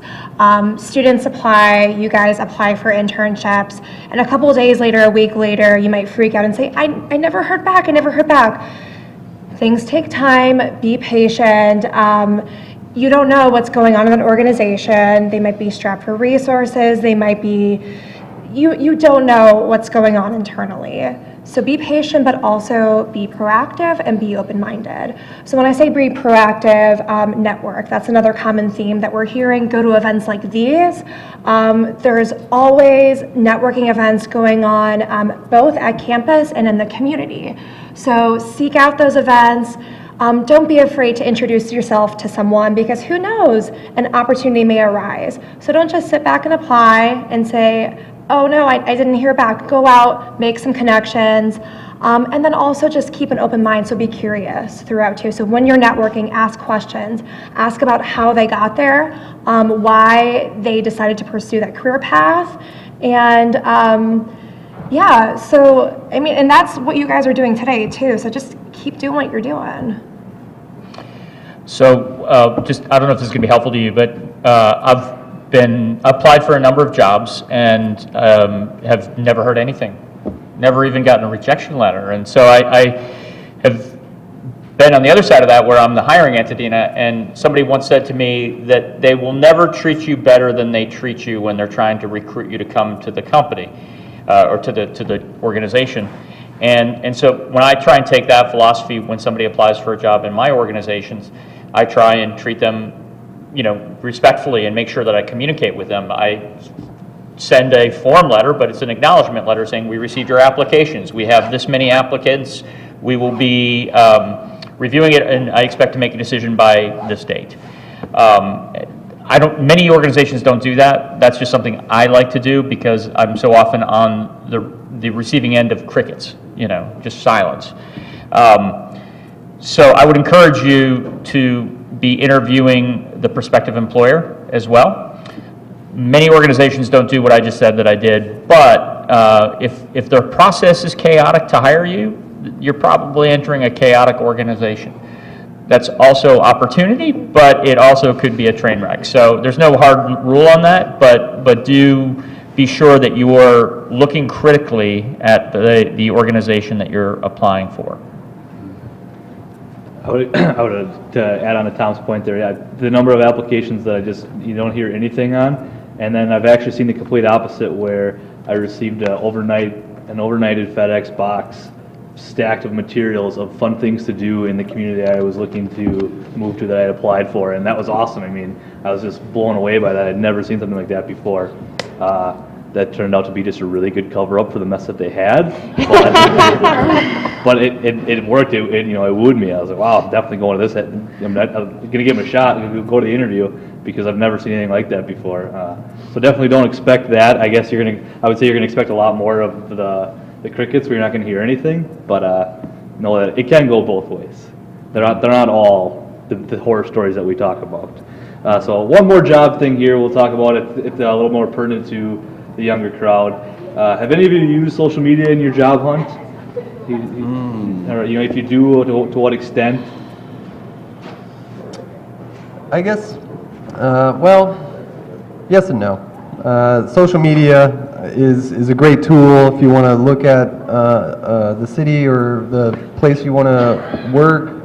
It's a great research tool, I guess. I've used it to look at a city to see how they interact with the community or something like that. So Facebook, Twitter, that's usually where it stops. Not too many organizations have Instagrams or Snapchats or anything like that. But I think using social media for job hunting is becoming more and more prevalent. There's a government organization in the North Texas area called Strategic Government Resources. They routinely post Instagram photos of cities with positions that are available. So imagine like a public works director position in Colorado. They'll show this really nice filtered mountain range, and then they'll have public works director available. And so I think that's becoming more and more common to try and attract people to come and work for those organizations. So it's cool to see that as opposed to going to websites like Government Jobs or Indeed or something like that. Obviously, I'm still checking those common websites, and LinkedIn, of course, I still have to update my profile, but don't tell anyone that. So I'm still keeping my ear to the ground on those types of things, but as far as from a city side trying to attract people, I think social media now is becoming a lot more important. So as being in control of the social media accounts, what I post is a lot more relevant to what might attract people to our organization. So I'm trying to do a lot of graphic design that looks sharp, that someone can look at and be like, yeah, that's really good quality, I'm attracted to this. So I do now look at it through that lens, thinking that in the future we're going to have a lot of people retiring and we need to attract that younger cohort. So what are they going to look at? They want those organizations to have a good social media presence. And so that's something that I'm trying to do as well. So that's, yeah. So I think good reputation management goes both ways. So if I were looking at a potential community, I would look to see, do they post, hey, we're having a concert in the park today or tomorrow at 7 p.m. and that's the whole of their social interactions, or do they actually meaningfully engage with the community on the platforms that the community is engaged on? And that takes, that's dialogue, that's sometimes having a sense of humor. It's, but it's being more sort of authentic in how they communicate. I want to work in a community that actually wants to talk to the people who live there, and not who's like, oh gosh, they're on the internet, and because a lot are, right? One clue, and you can frequently find it, is there a band of angry people on social media that have created a group about maligning the community that you're considering? And if so, and it's an open group, read all of it. Because you will learn, most of it's junk, right? But then some of it is actually really meaningful information that could help you in your research and your analysis of whether or not the community is a good fit. Don't take it at face value, but it's at least these are maybe some of the breadcrumbs you should follow as you're learning what's going on there. On the flip of it, don't be a dork on social media because someone will find it, right? So I Google every single finalist for every position I've hired for in the last, since there was Google. So, try not to say dumb things online because some hiring manager someday will find it. And you may never get the call. This might be when crickets happen because there's there was that one time and that one picture, it just didn't sit right with me, and you'll just go to the bottom of the pile because there's 80 others that were decent.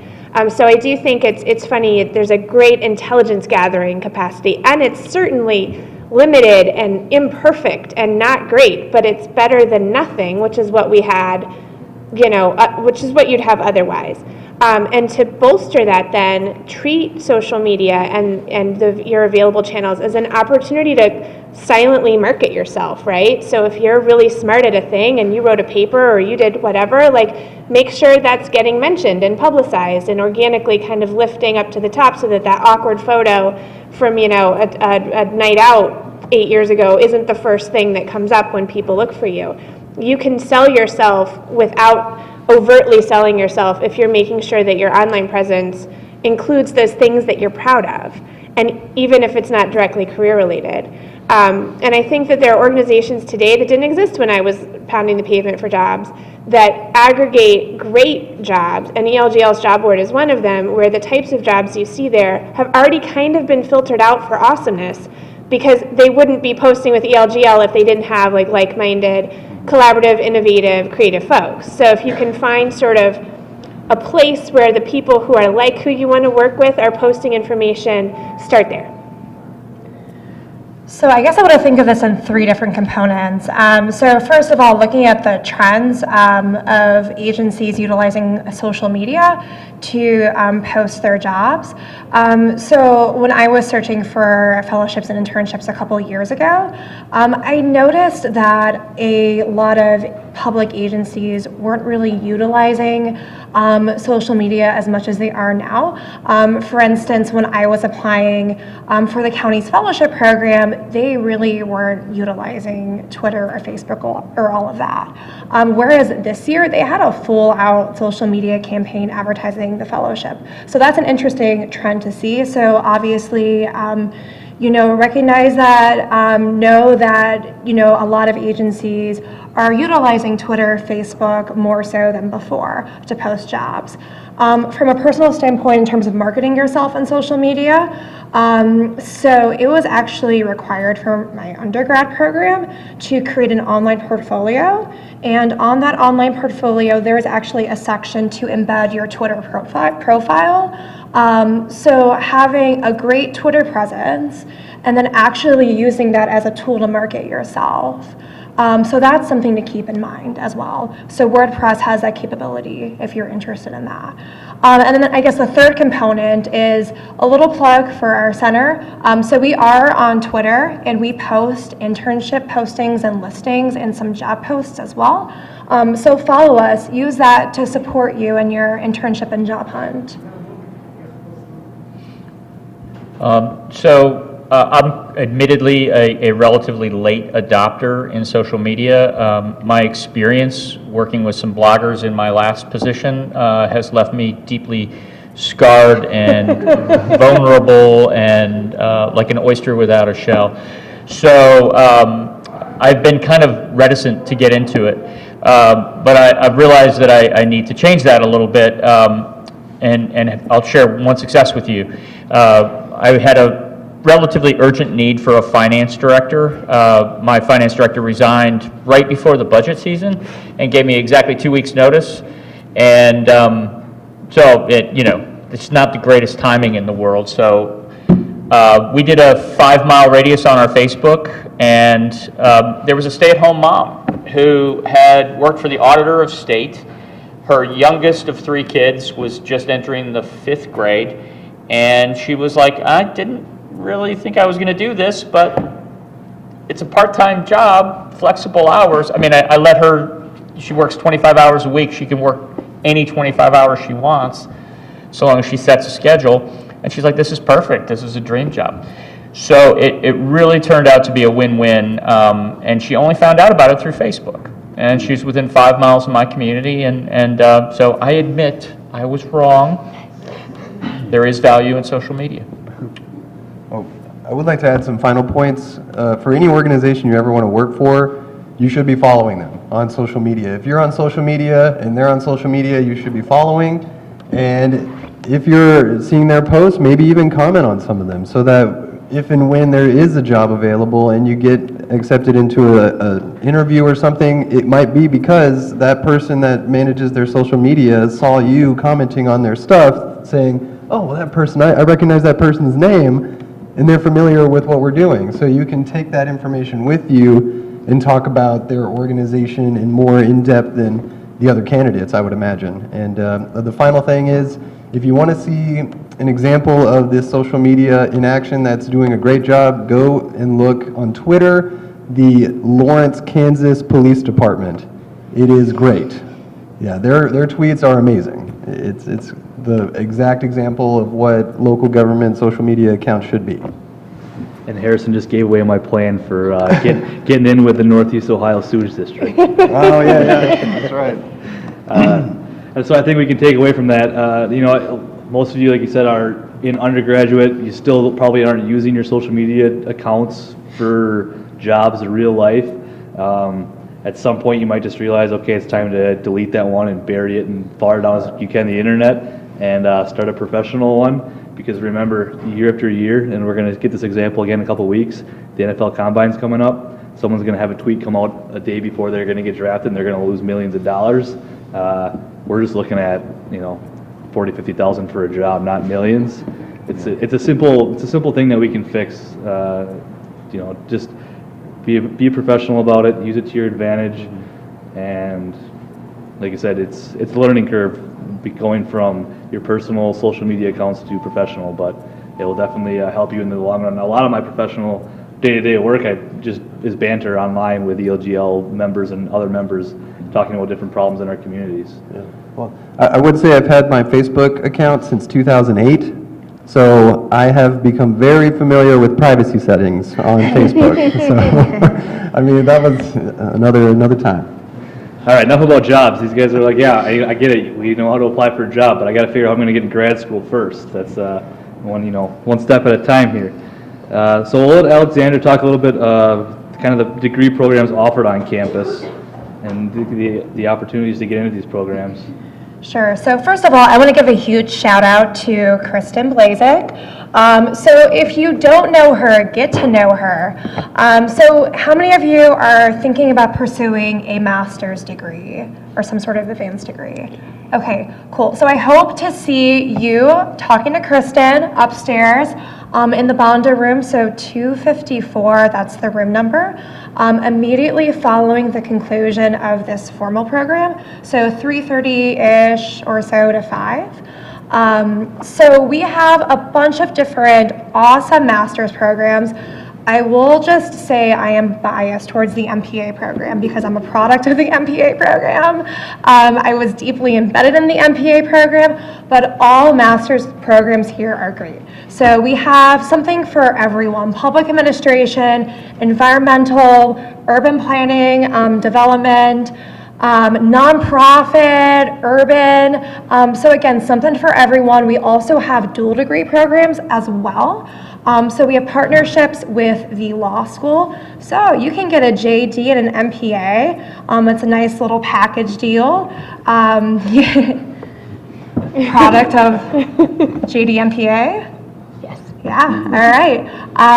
So you could talk to Jim about that, see, the difference between what he got out of the law school versus what he got out of the MPA program. I'm sure two different perspectives that you were able to apply both of those programs to your current job.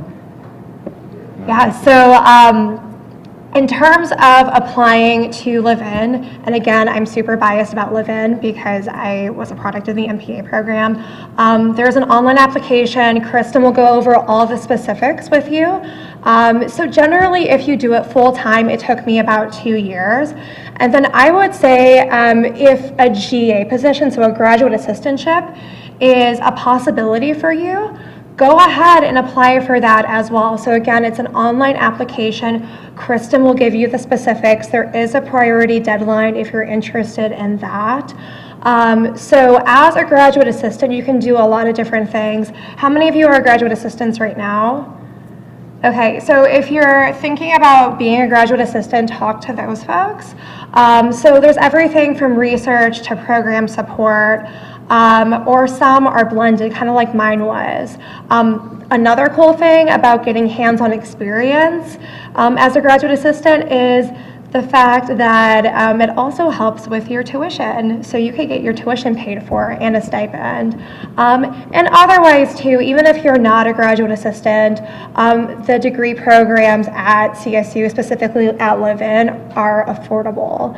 And then one other tidbit I want to say too is that when you go throughout Northeast Ohio and beyond, you'll generally run into live-in graduates anywhere and everywhere. So we are deeply embedded in the community.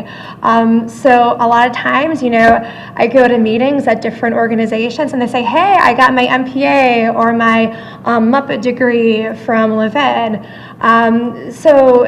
And if you're interested in the different programs too, obviously talk to Kristen, but talk to the alumni as well. And I'm happy to talk to you all about my experience offline. All right, thanks, Alexandra. All right, we're going to open up for questions for these guys. Anybody's got questions for the panelists? Anything and everything. Hit them hard.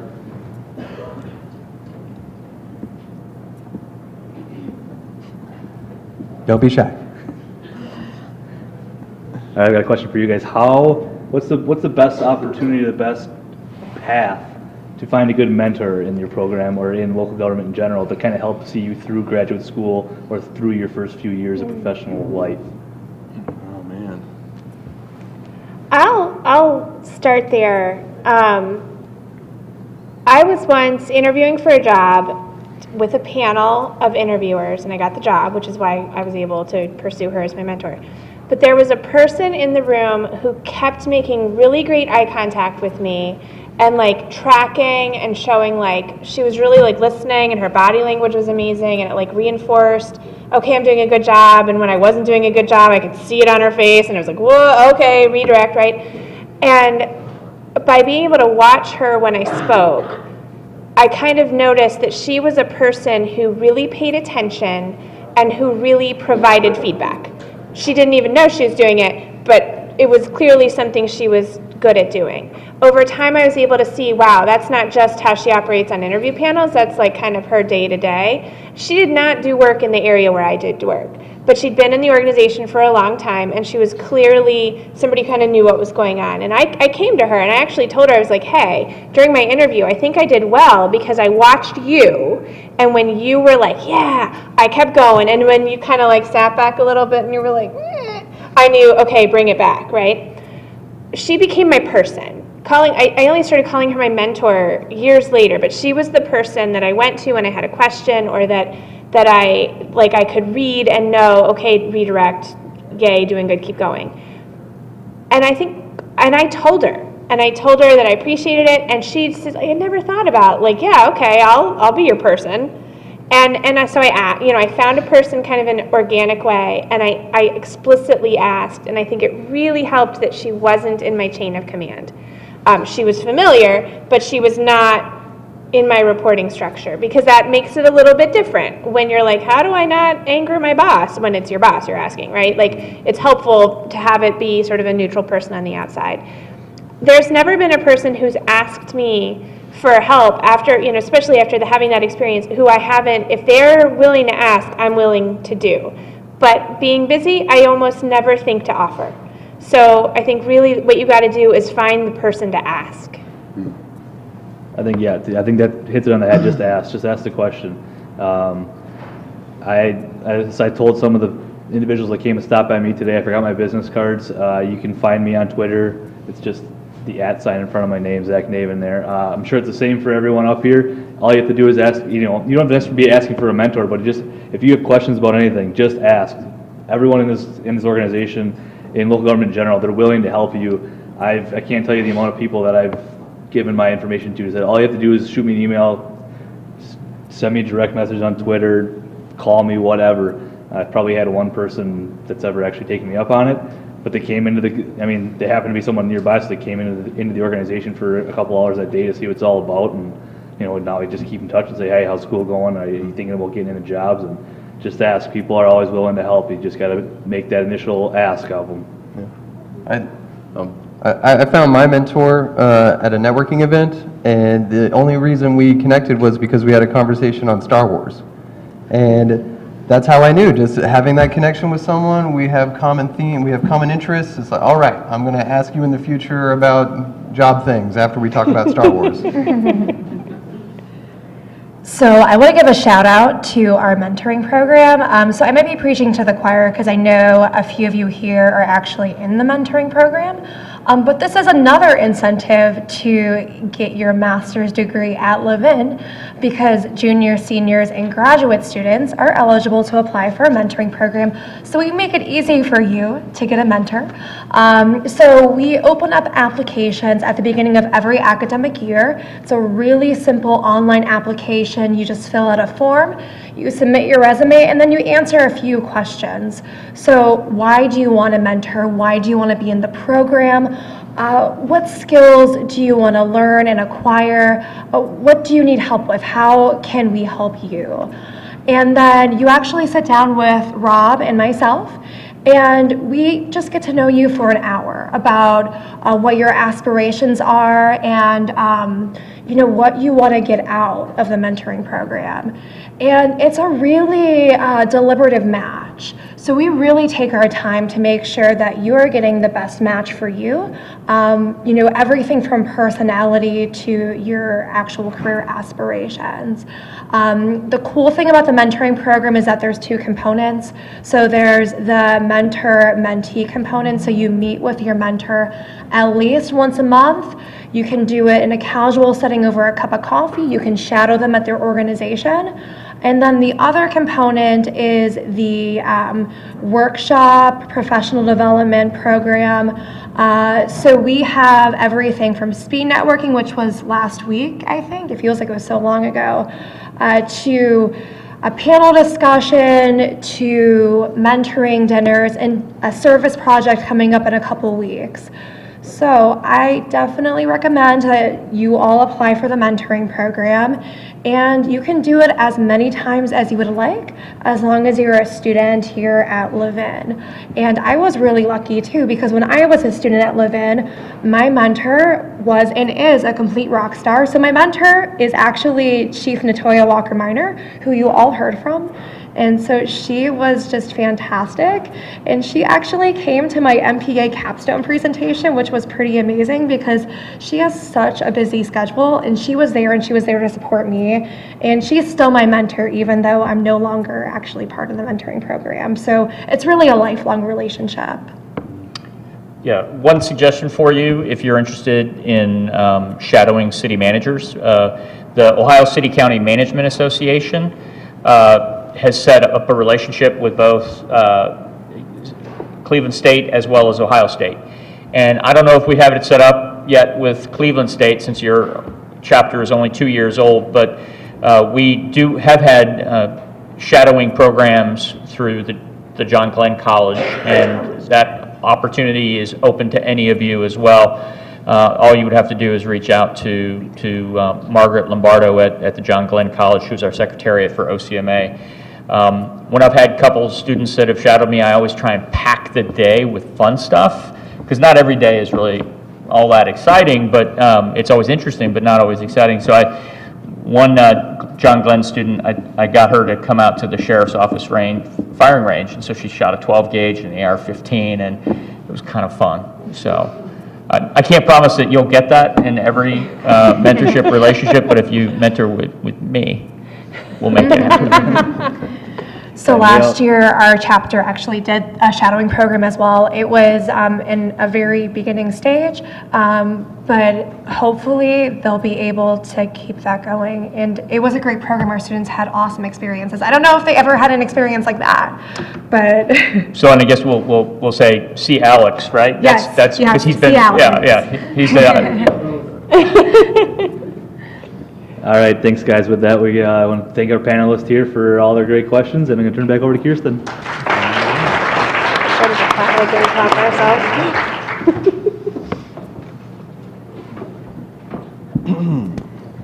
All right, so this wraps up our formal presentation today. As you heard, there's an awesome opportunity to learn more about graduate degrees in room 452? 254 upstairs. That's a great opportunity to learn more about some of the ways you can pursue an education here. But I have one challenge for you that I'd like you to take home with you. So yesterday I got an email from the city manager and the assistant city manager in Iowa City, and Iowa City, Iowa. And they wrote and they said, we were in an important meeting and our police chief ran in, interrupted the meeting, pulled us out because we had a bomb scare. And they were like obviously very concerned. And so they came out, and the assistant city manager and the city manager, they had these boxes that were addressed to them. And the return address said Eddie Vedder, and the address was an address in Oregon. And the assistant city manager and the city manager looked at each other and they just said, oh, that's actually from Kent Wyatt. He is the co-founder of ELGL. This happens to be my husband. He has honestly the worst handwriting in the world, so bad that the police chief thought that someone had sent their city manager and the assistant city manager a bomb. This is funny, like you can laugh at this, because it's well known that my husband's handwriting is so atrocious. He's a lefty. He also just, has bad handwriting. But it does not stop him from sending a thank you note whenever someone does something meaningful or kind or helpful to further the local government profession, to the point where some of the people receiving these letters are actually having like police intervention. And so what I want to challenge you to do is when you get home to write a handwritten thank you note to somebody that you met with today. It goes a long way. like so far in this day and age when everything is electronic, everything is social media based. If you met with someone today that influenced you or made you think differently about your career path or what you might do in your public service pursuit, write them a handwritten note. Next week, I'm going to follow up and I'm going to send all of you the contact information for our speakers.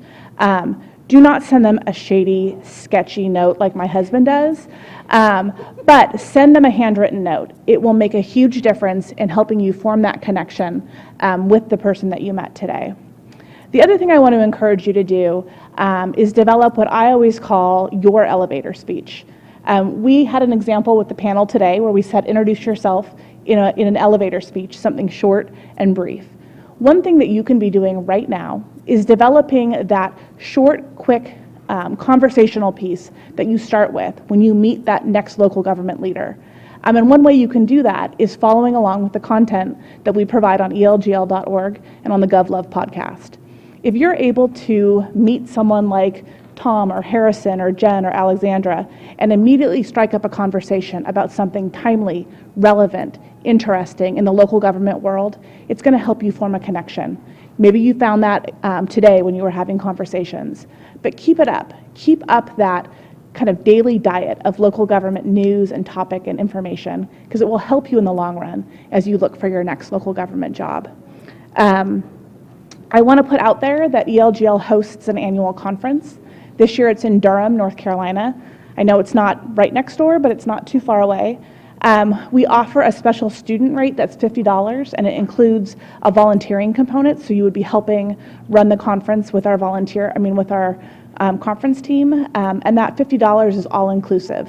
So it includes all of your conferencing, your meals, your snacks, your social hour, and we would love to have some of you attend. The regular rate is $250, again, for a 3-day conference. It's a pretty good bargain. And we'll be talking about the diversity of topics that you heard about today. We'll be talking about everything from using data in decision-making to emergency management to personnel management and everything in between. So we would love to see you there and have you stay involved with the organization. Lastly, I want to thank our sponsors. Again, this would not be possible without them, so one more round of applause for our sponsors. And lastly, please stay and learn more about graduate degrees. It's really an important next step in your professional development, and I am so pleased to have so many of you joining us today. Please take stickers for your friends if you didn't, and also for yourselves, and please stay in touch with ELGL and let us know how we can be helpful and supportive of you as well. So thank you. Oh, sorry, one more thing. There's lots of box lunches, so take some dinner home. Nice. And one last item. So this is our 8th ELGL Inspire event nationwide, and to date, this has been the most successful event that we've held in terms of attendance, and it all has to do with Alexandra's marketing and support. And so I have a framed picture of Leslie Knope. It's surrounded in sparkles, and honestly, it's because she has epitomized Leslie Knope's work ethic and also the sparkle that it takes to attract someone to spend 3 hours with us on a Friday talking about local government. So thank you for all of your work. Thanks to all of you, and please join me in thanking her for all of her tireless work.